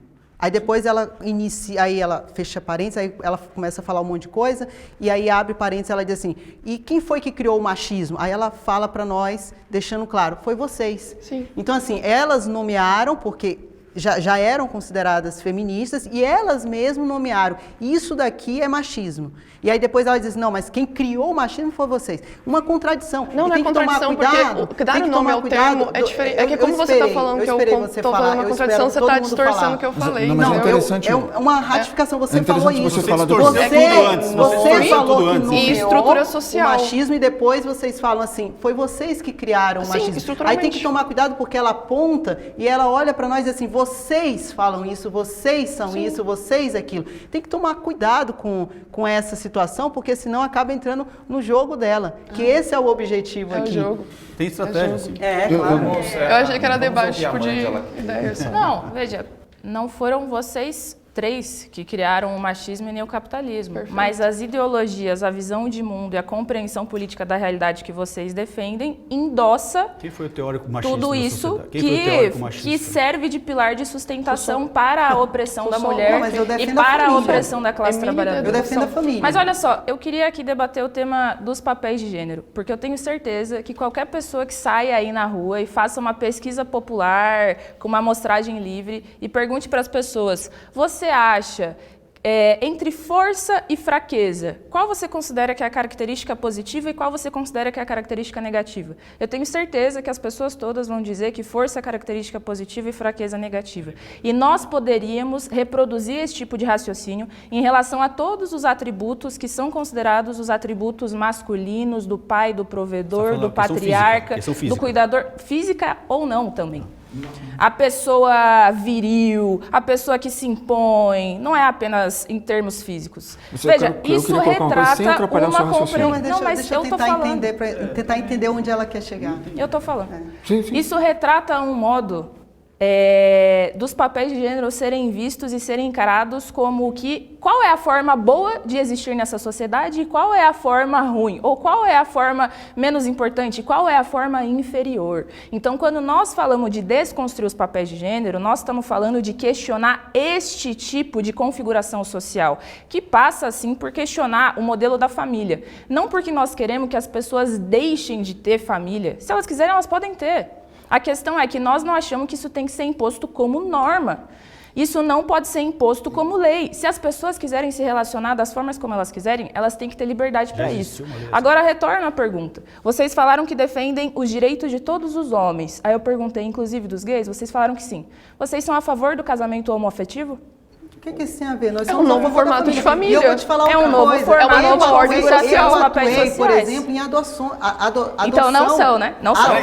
Não, e existe um recorte social nisso, porque... Deixa eu falar uma coisa. Não manipula a resposta. Eu sou advogada e eu atuei, inclusive eu fui chamada isso no Rio de Janeiro para ser padrinha desse caso, né, onde conseguiram, depois de anos, receber essa criança. E eu vou te falar uma coisa, esse casal é tão respeitoso que você olha assim e diz, poxa, sabe aquele homem assim que os dois, ambos, é algo inacreditável, onde as próprias famílias, em alguns graus héteros, não teriam tanto respeito para com aquela criança. Não tem briga, não tem discussão, não tem isso aqui. Agora, a questão que eu estou falando aqui é família, é respeito, é a característica, é o zelo, entendeu? É a desconstrução, que é o tema aqui do debate, do papel do homem dentro da família, assim como do papel da mulher dentro da família. Tem uma coisa para Eu colocar vou pedir sobre isso? só um minutinho. É que a gente não ouviu o Grandini, eu gostaria de O ouvir. Na feminista. segunda parte. Não, mas eu comecei falando também, calma aí. Andini tá só assim, ó, Não, eu observando comecei aqui. falando também. Olha para um lado, olha para o outro. Não, até porque é um tema que não é, vocês vão falar em lugar de fala, eu sou feminista e tal, mas é um tema que acredito que mulheres entendam mais do que eu naturalmente. Por questões, Feminista, tá vendo? enfim, por questões naturais. Mas é importante destacar a materialidade sobre a subjetividade. Porque as famílias no Brasil, não só no Brasil, mas na América Latina, enfim, e no mundo dito subdesenvolvido, do ponto de vista hegemônico norte-americano, já são desestruturadas. As famílias já são desestruturadas. A maior parte das famílias nas periferias do Brasil já não são o homem provedor, a mãe, 2 filhinhos, o cachorrinho, a família linda, maravilhosa. Isso não Culpa tem do feminismo. nada a ver com o feminismo. Não tem Culpa nada do a ver. feminismo. São mulheres que, muitas vezes, a maior parte das mulheres mantém os seus lares. A gente está falando de famílias em que o marido abandona os filhos e aí a mulher pode arrumar um outro companheiro, aquela criança cresce com outra presença ou cresce sem a figura de um homem, né? Isso não tem nada a ver com o feminismo. Aí a gente tem um recorte social, tem um recorte econômico, tem outros recortes que entram nisso. Então, quando a gente fala de desconstrução da família, a família já foi desconstruída no Brasil e na América Latina e no mundo dito desenvolvido também há muito tempo, há muitos anos. Não existe mais esse formato porque as feministas e porque o establishment, porque o sistema destruiu a família. Acabou a família por outros recortes, por outras questões. Não, foi também por causa das feministas, era uma pauta feminista, foi defendido por feministas de uma geração, muitas vezes, constantemente, na verdade, lutam contra o que as feministas da geração anterior construiu. A alienação parental foi uma pauta feminista antes do século XX, no final do século XX, que a mulher tinha que ter a guarda, e agora as feministas dizem que não, isso é uma criação do patriarcado. Tem muitas criações que são atribuídas ao patriarcado que são uma criação que foi defendida ativamente por feministas antes. Agora, eu posso dizer que a Revolução Industrial teve uma participação muito grande no esfacelamento, na desintegração das famílias. Isso é um fato histórico, pode ser mensurável, mas dizer que as feministas não tiveram nada com isso, de tanto lutar e tanto conseguir resultados nesse sentido, é um absurdo. E outra coisa, é um objetivo declarado tanto de marxistas, semelhanças entre feministas e marxistas, tanto de feministas quanto de marxistas, obviamente de feministas marxistas, que o sistema como ele está, ele tem que ser destruído. Colocar a família, essa família vista como tradicional hoje, pai, homem, o pai, mãe, filhos e tal, é algo opressor que deve ser destruído. Ativamente a ideia era destruir. Não era criar alternativas, era destruir isso. A gente não pode ter um padrão. Talvez nós precisemos de um padrão. Como que a gente E pode... esse padrão não é tão ruim. Na verdade, ele é bem vantajoso. Sabe como que a gente pode padrão essas famílias saudáveis, constituídas, o papai, a mamãe? A gente pode fazer diminuindo a escala 6x1. A gente pode fazer isso tratando de outras formas, dando dignidade aos trabalhadores, dando dignidade às mulheres. A gente vai fortalecer as famílias dessa forma. Você pode ter certeza disso. Léo, eu não vejo dessa forma. É porque tu tá não é politizando, eu estou trazendo no tema os que problemas da problemas vida reais, real. os problemas da vida real. Então, na vida real, olha só, foi citado o quê? Existe 50% por vocês. Trouxeram um dado, 50%. 55% das famílias hoje são formadas por uma mãe solo, né, que chama. Agora, o que nós percebemos, e aí as pessoas que estão em casa assistindo esse debate também vão fazer a própria análise dela, ao entorno dela, porque uma coisa é nós aqui, talvez a nossa bolha, a bolha de vocês falando. Agora, eu estou imaginando a pessoa lá assistindo, aquela pessoa que não tem um conhecimento teórico, né, não tem um estudo para fazer uma análise mais aprofundada. Ele vai olhar para o lado, pô, realmente, aquela mulher ali tem 3 filhos, um com cada pai. Pergunta para ela, por quê? Porque eu fui pro baile funk e tal, não sei o quê, o cara foi lá, fiz a festa. E é o seguinte, eu não tô nem aí. Tem o governo que dá o Bolsa Família, por cada filho que você fizer, você ganha tanto X. Tem, essa mentalidade está sendo disseminada, e infelizmente, eu vejo isso com tristeza, porque as mulheres estão sendo incentivadas financeiramente a construir essa família matriarcal, onde ela é a dona da situação, e ela depende dessa ajuda, desse apoio estatal. Muitas mulheres sem essa possibilidade de trabalho, que às vezes se veem numa situação difícil financeira, veem como uma oportunidade se manter na mão do governo recebendo o Bolsa Auxílio por 18 anos, enquanto a criança for... Isso não faz sentido. Não faz todo isso sentido. Só faria sentido se alguém se beneficiasse disso. Será que não está existindo um incentivo a falar que a mulher não precisa de homem para nada? De um auxílio governamental mulher não precisa de homem para nada, e não sei o quê. Acabou, você vai ter essa família aí. Fechamos nossos nós fechamos o minuto da rodada, certo? O feminismo também se propõe a desconstruir as opressões sofridas pelos homens.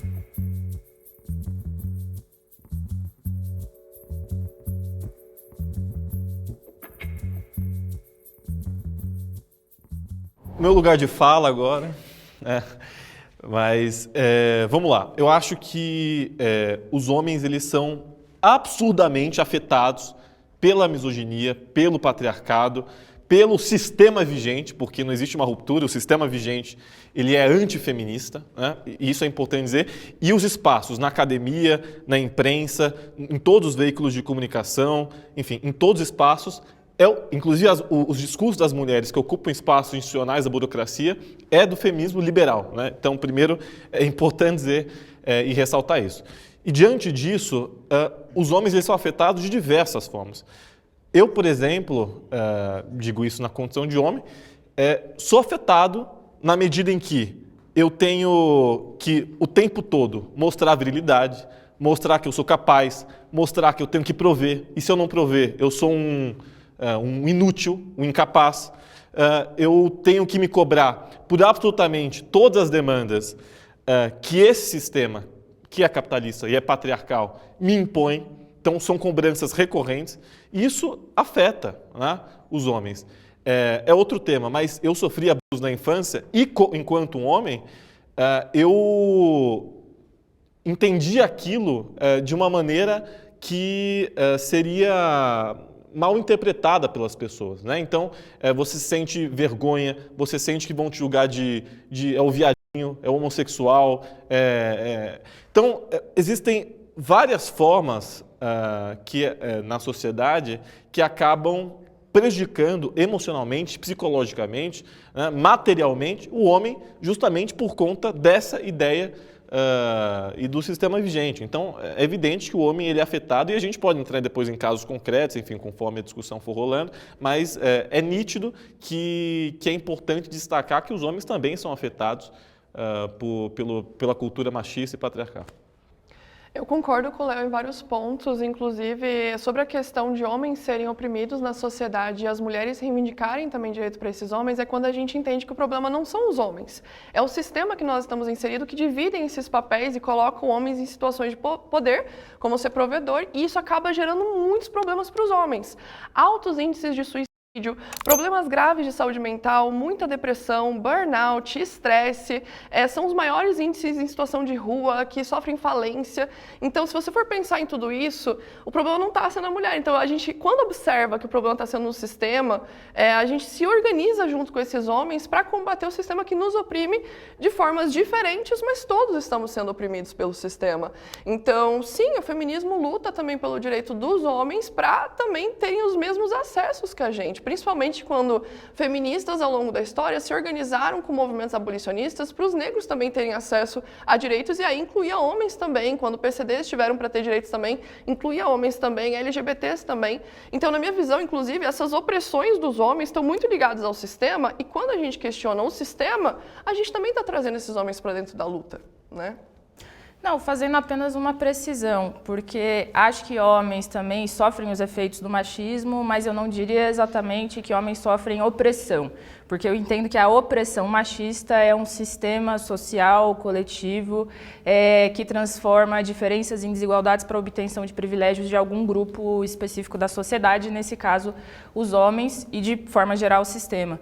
Mas acho que se trata aqui de questionar os próprios papéis de gênero, como estávamos falando antes, e também essa masculinidade, que foi o que o Léo comentou aqui, e que eu acho que faz muito mal, que é a masculinidade tóxica que coloca o homem nessa posição de alguém que não pode sentir, não pode ousar ser diferente do que o homem viril, o patriarca da família, etc.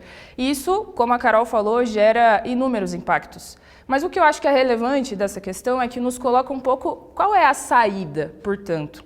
Porque aqui os oponentes estão debatendo sobre feminismo, como se fosse uma única coisa. Falo aqui agora enquanto feminista que luta pela emancipação da classe trabalhadora, pelo socialismo, pelo marxismo, sim. A saída que a gente apresenta é a unidade de homens e mulheres da classe trabalhadora para lutar contra o machismo, o racismo, a LGBTfobia, a xenofobia, todas as formas de opressão que existem e colocar essa luta alinhada com a luta contra o sistema, que é a origem, é ali a base fundante da formação desses processos, desses sistemas sociais mesmo de opressão de um grupo sobre outro. Então, veja, tem alguns grupos feministas que não apontam essa como uma estratégia, que dizem que aqui, homens versus mulheres, e essa é a contradição do mundo. Nós estamos dizendo, a contradição do mundo é uma contradição de classe que se utiliza inclusive das ideologias como machismo e as outras opressoras para aprofundar a piora da qualidade de vida de mulheres e de homens também, e portanto nós nos colocamos ao lado dos homens da classe trabalhadora, queremos que eles desconstruam o machismo que reproduzem, queremos que eles sejam aliados na batalha social para desconstruir o machismo do restante da sociedade e queremos juntos lutar contra o sistema capitalista e o machismo. A premissa apresentada pelo programa, eu concordo. O feminismo se propõe a reduzir a opressão aos homens. Porém, no meu ponto de vista, é uma falácia isso. É um argumento que é utilizado, até porque feminismo vem de fêmea. A visão é sempre em privilégio e objetivando os interesses da mulher. Quando coloca um homem também como o beneficiado pelo feminismo, porque nós estamos desconstruindo a opressão social, patriarcal em cima de vocês, começa o erro quando coloca o homem já automaticamente naquela visão de vítima. Então o homem, quando ele aceita essa posição de vítima, ele tem que aceitar a premissa de que ele é oprimido. E como eu disse na resposta anterior, eu não acredito que eu seja oprimido, eu não me coloco como vítima, eu não digo que não existam vítimas, mas eu não me entendo como oprimido. Se a premissa é o feminismo luta pelos homens também, eu sou contra, porque isso é uma mentira, uma falácia, partindo do princípio do feminismo de que a sociedade é machista, é patriarcal, os homens têm os privilégios. Lembre-se, privilégios, uma palavra que o feminismo usa muito é empoderamento feminista, feminino, enfim. Vem a palavra poder. Nós estamos aqui debatendo poder na sociedade. Não são direitos iguais, não são livrar os homens da opressão. Eles acham que os homens têm o poder na sociedade e as mulheres querem o poder. É isso, é uma disputa por poder, então colocam o homem talvez como um possível aliado, onde ele possa participar. Isso tem mudado bastante pelo que eu percebo. Antigamente era mais... o homem ia colocar, não, aqui não é o seu lugar de fala, isso está mudando, eu faço uma brincadeira até contigo, mas enfim, para colocar a situação como ela socialmente ela é vista. E hoje o feminismo, eu percebo, talvez viu que é uma estratégia errada, afastar o homem, porque precisa do homem junto para ajudar nessa luta das mulheres. Então aquela premissa de que mulher não precisa de homem para nada já está mudando, né? Porque isso realmente é uma frase que pegou mal, as feministas percebem que foi estrategicamente ruim, porque jogou os homens todos para um lado, criou-se um masculinismo, como já foi dito aqui, eu não me identifico, me rotulam, né, de masculinista. Enfim, eu não vou entrar nesse debate porque eu sei quem eu sou, eu sei o que eu faço, o que eu falo. Então, eu entendo que, sim, o feminismo se propõe, mas é uma falácia, é uma farsa isso.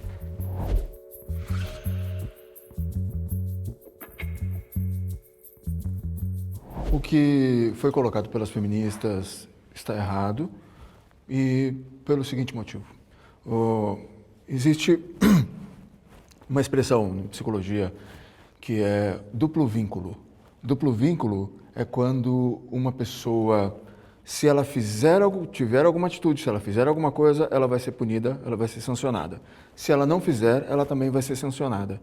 Pessoas expostas a esse tipo de condição, a esse tipo de situação, desenvolvem um desequilíbrio psicológico muito grande. São crianças colocadas em uma situação assim, segundo estudiosos, crescem desenvolvendo sintomas psicóticos. Então, é uma situação que você coloca alguém que gera um enlouquecimento da pessoa.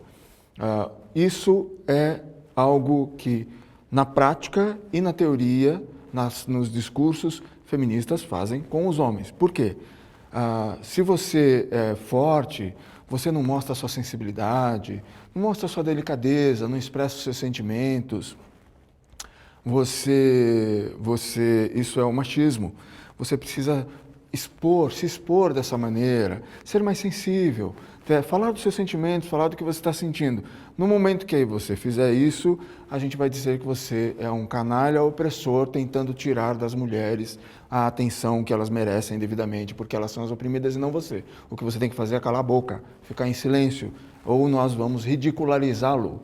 Então, feministas se tornam machistas quando convém para elas. Elas são contra o cavalheirismo, mas o homem deve para todas as mesmas ações, como oferecer a cadeira, mas contanto que não seja porque ele tem algum mérito em fazer isso, mas porque nós podemos criar uma lei que vai obrigar eles a fazer isso. E aí, por que ele é obrigado a fazer isso? Porque no transporte público, em lugares públicos, a mulher é maltratada. Então, existe uma acusação constante e existe sempre esse duplo vínculo. Se você for forte, nós vamos atacar você porque você precisa ser fraco. Você não pode ser forte. Mas se você for fraco, nós vamos atacar você também, porque é ridículo você ser fraco. Então, elas reproduzem isso que elas chamam de machismo dessa maneira. Se vocês quiserem, se não ficou claro o suficiente, eu posso dar algum exemplo disso.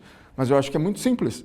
Todas as vezes que um homem vai falar do que ele está sentindo e dos seus sentimentos e dos seus momentos vulneráveis, ele vai mostrar a sua vulnerabilidade e você tiver feministas, elas vão atacá-lo por isso. Porque feministas não se importam com os homens como seres humanos, senão a estigmatização que é conseguida, inclusive, com meios como o uso da palavra machismo, da palavra patriarcado, onde você vai juntando a imagem do homem, da imagem da pessoa ruim, do maligno, do mal.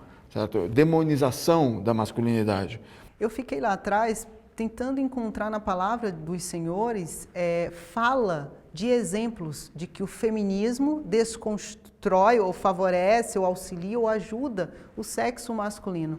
Eu realmente não encontrei, então eu não sei por que vocês vieram e vocês são a favor desse tema, porque até o momento vocês não deram nenhum exemplo na atualidade em que o feminismo ajuda, auxilia os homens. Eu posso dar ou você quer dar? Pode.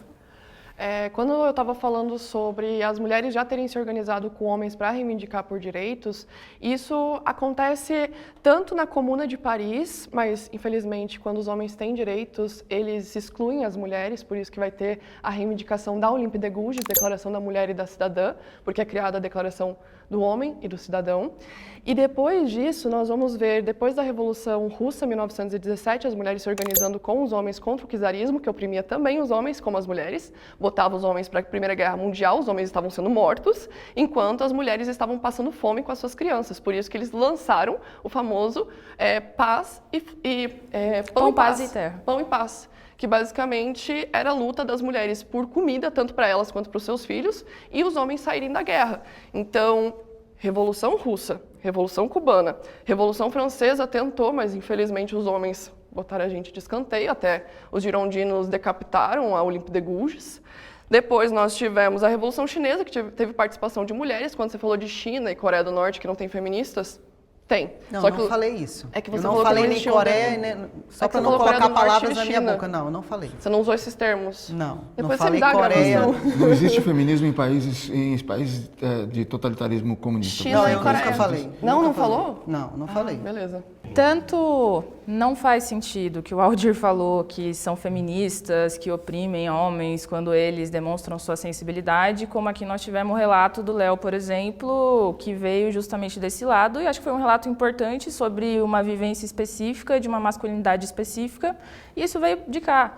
Digo, o que nós estamos questionando é uma imposição e uma normatização de um tipo de masculinidade que é o que vocês estão reivindicando aqui ao longo do debate. E aí, acho que isso pode trazer uma série de benefícios para homens e mulheres, e coloco, nós temos que estar juntos, aliados, homens e mulheres da classe trabalhadora, para lutar contra o sistema que cria as bases para que todo indivíduo seja oprimido, para que todo indivíduo seja ridicularizado, menosprezado em base a algum privilégio. Ok, então eu posso dar um exemplo de... Concordo, então marxista. Assim, todas as vezes que... Não trouxe nenhuma questão que envolve capital estrita do marxismo, mas enfim. Todas as vezes que feministas têm alguma ação que supostamente são feitas para também beneficiar os homens, que é o que elas dizem, você pode perceber que existe uma armadilha no fim. eu falei sobre isso de se o homem falar do que ele está sentindo, ele também vai ser ridicularizado. Eu falo isso baseado nessas conversas de internet, mas eu posso falar sobre questões de lei, por exemplo. Nós temos que parar de estigmatizar o homem como sendo forte.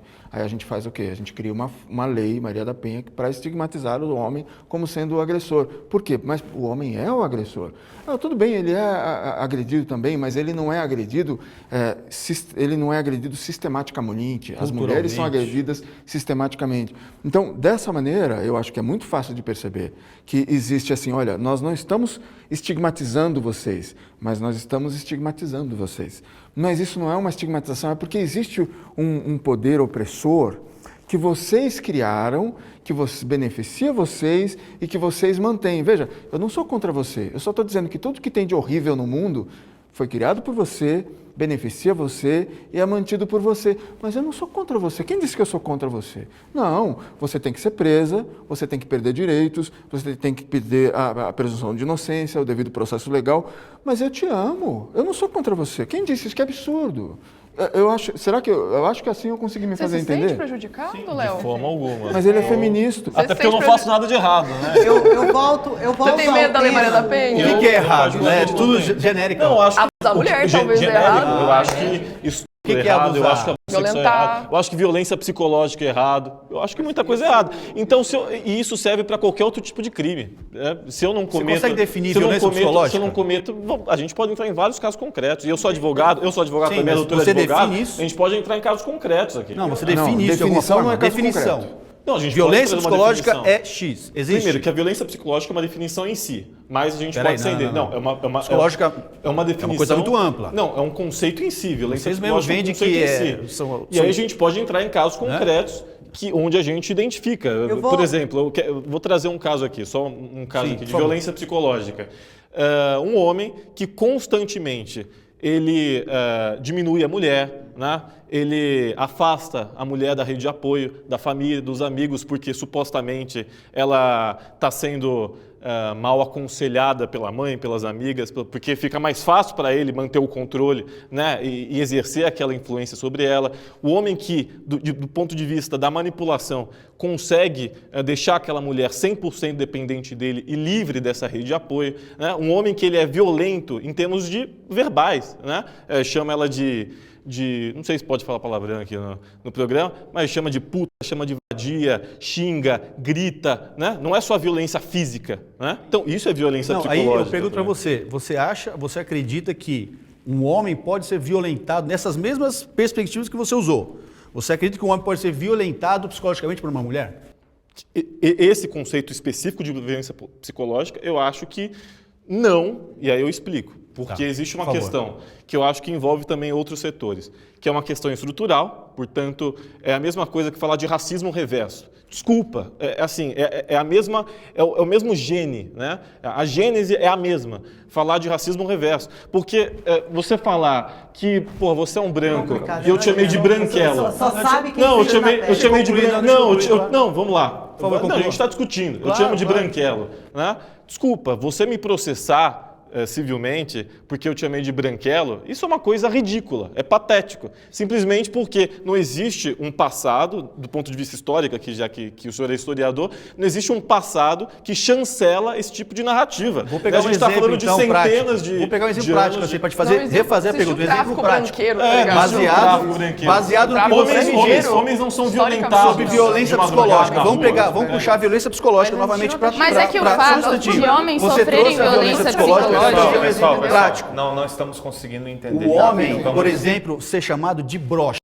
Ou você é um broxa, desculpa, pau mole, você não presta pra nada. Isso não seria uma violência psicológica contra o homem que vai aceitar, vai ver aquilo de uma forma, meu Deus do céu, isso está me afetando emocionalmente. Existe ou não existe essa possibilidade? O que você está falando justamente... Não, sim ou não? Deixa eu falar. Legalmente o que você está falando. É que aí vem uma... Assim, não, sim o ou que não você está falando entra justamente no tema do assunto. Por favor, então, vamos lá. Porque esse tipo de... Por exemplo, um menino que sofre, que é violado, que é estuprado, que foi o meu caso, e fica com receio de denunciar por questões oriundas do sistema patriarcal, porque ele acha que vão chamar ele de viado, porque acha que vão julgá-lo. Isso tem a ver, é um caso concreto de como que o feminismo... Jogou pro homem.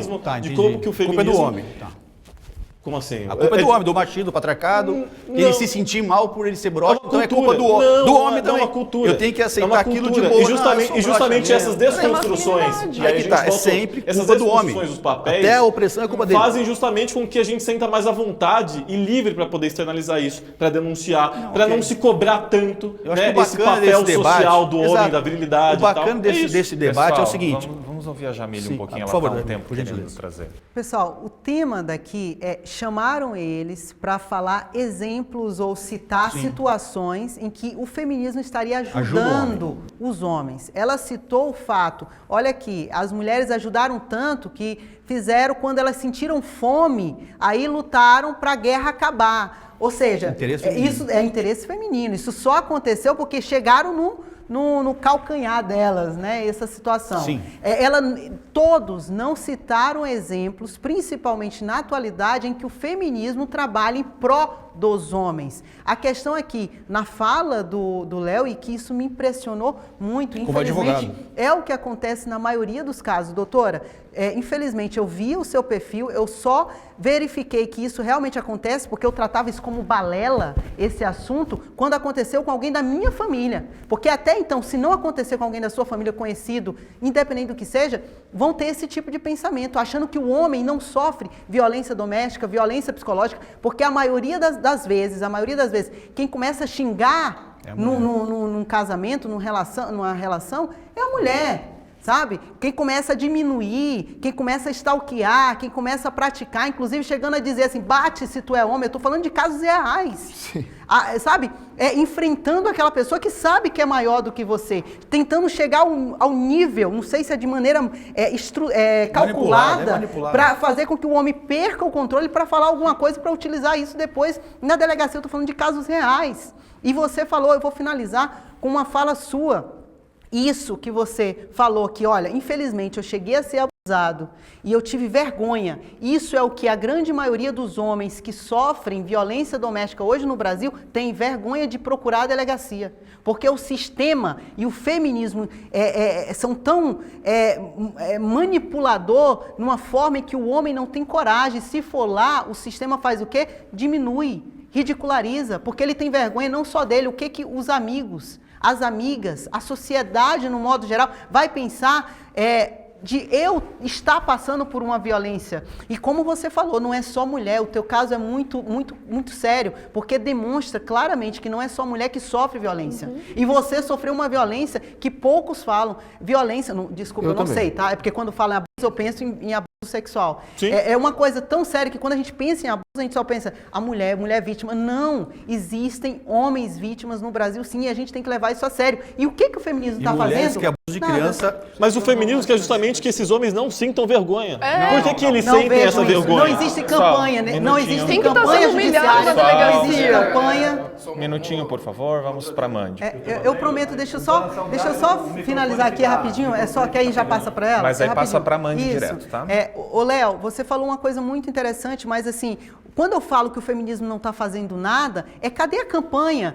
Chega o dia, tem o dia da mulher, tem o dia disso, tem o dia da... E cadê a campanha contra toda essa situação que está acontecendo contra os homens? Eu não vejo o judiciário, não vejo o parlamento, não vejo a base feminista de vários partidos. E aqui eu englobo todos os partidos, não só de direita, nem não só de esquerda. O que vocês estão fazendo para resolver essa situação, para ajudar ao menos? Eu acho que o exemplo que o Paiva trouxe é bastante ilustrativo, porque ele considera uma violência psicológica contra os homens, um homem ser chamado de broxa.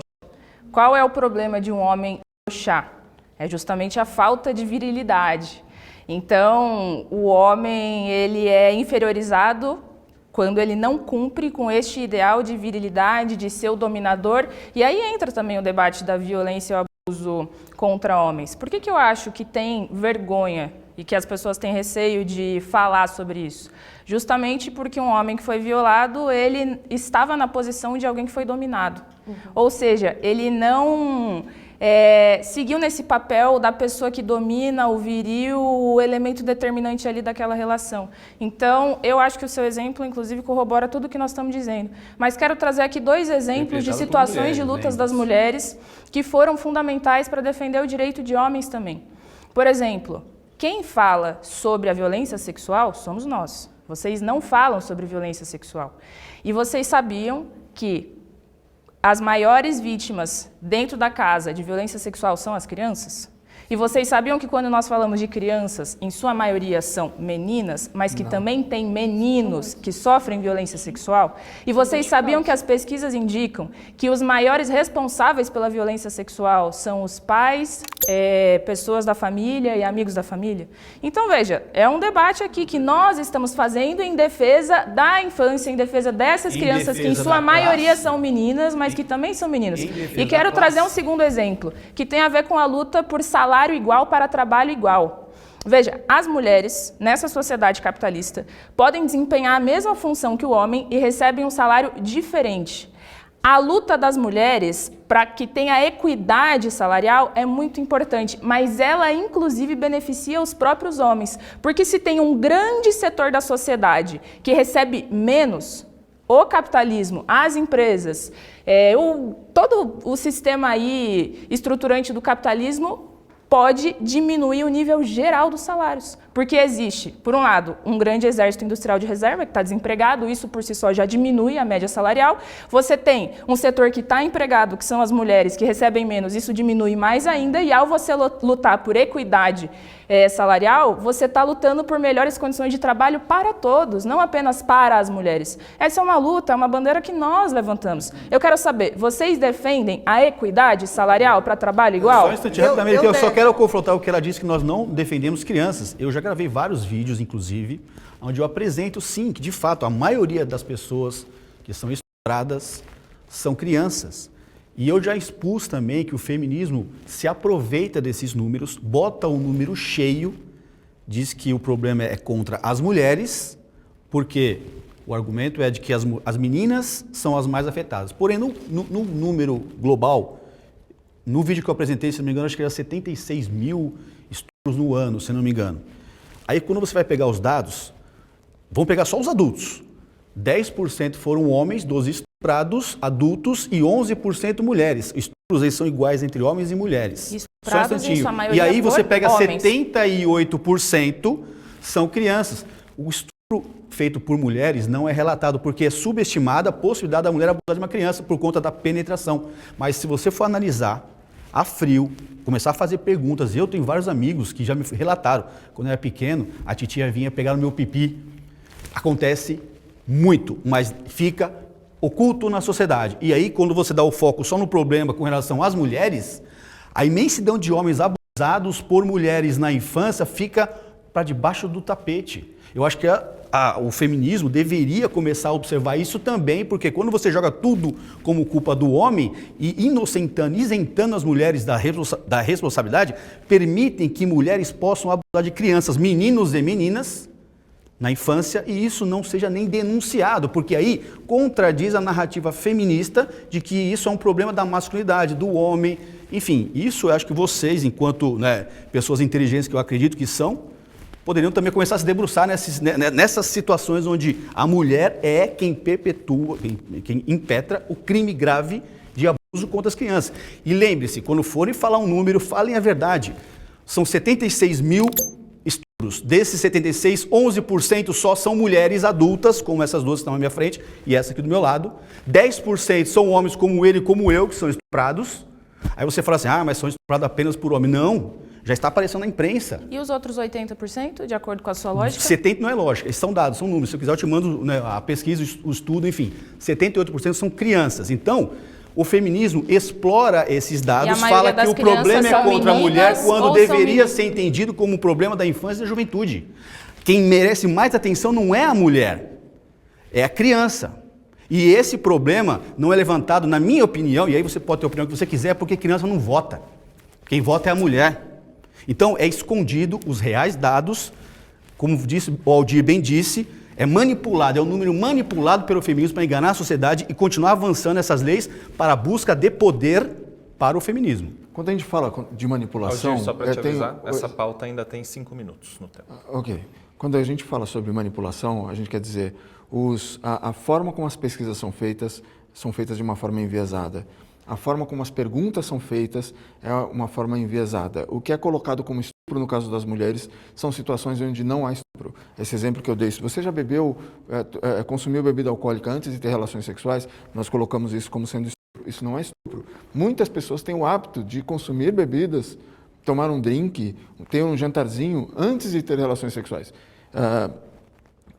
Quando nós, isso já aconteceu em diversos momentos, aconteceu no Brasil, aconteceu no exterior, quando se procura colocar nesses institutos, como é o caso do Mapa da Violência, as pessoas responsáveis pelo Mapa da Violência, tem principalmente um profissional que é responsável por esse Mapa da Violência, quando é apresentado para eles, para essas pessoas, para essas equipes, nós temos dados de violência contra homens que vocês não estão colocando lá, eles não querem saber essas informações. Reclame aqui sobre violência doméstica. Se você for fazer uma reclamação e você for um homem, não é bem-vindo, porque violência doméstica, para esses órgãos públicos, são a violência que é cometida dentro de casa, ou por familiares, por relacionamento íntimo, de homens contra mulheres. Se for o contrário, são dados que nós não queremos, nós não nos interessamos. E aí vem o que ele diz, mas é porque estruturalmente não é a mesma coisa. Se for a mesma coisa, nós não vamos considerar e a nossa palavra vai continuar valendo, porque as informações que contrariam a nossa teoria não vão ser levadas em consideração. É isso que eu digo, é por isso que eu falo. Não há, assim, feministas... Eu defendi que feministas não se baseiam na realidade.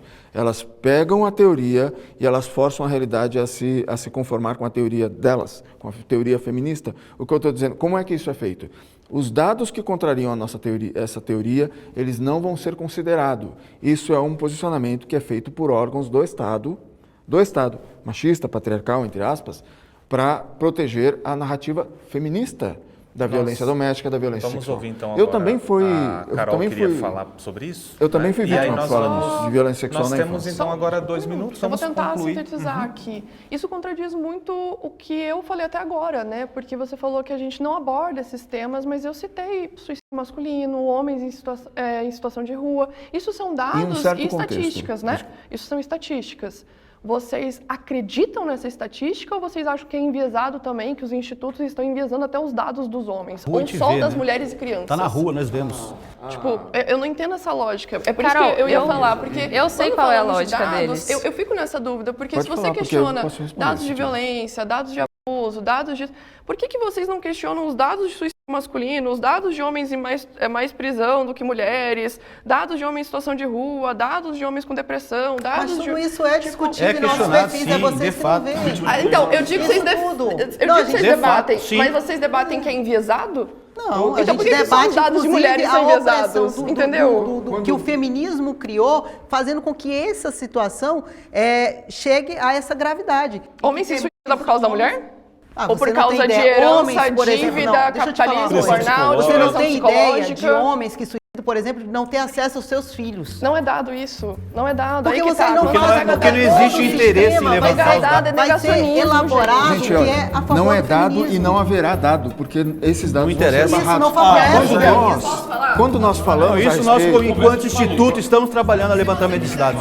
Quando tá me acusando aqui novamente... Não, eu não tô te falando de Tá nada. sim. Eu não Tá tô falando sim. de ti, amiga. Eu tô Você falando acha que não existe advogado. mulheres que estão advogando, então, para Se a carapuça serviu, A carapuça serviu, porque eu não Você falei é de muito você. desrespeitoso. Eu não falei de pode ter você, defesa, eu não tá? citei você, eu falei que Não, existem você pode advogados ter defesa, advogados de não. homens. Carol, Você só citou a conclui minha pra nós. profissão.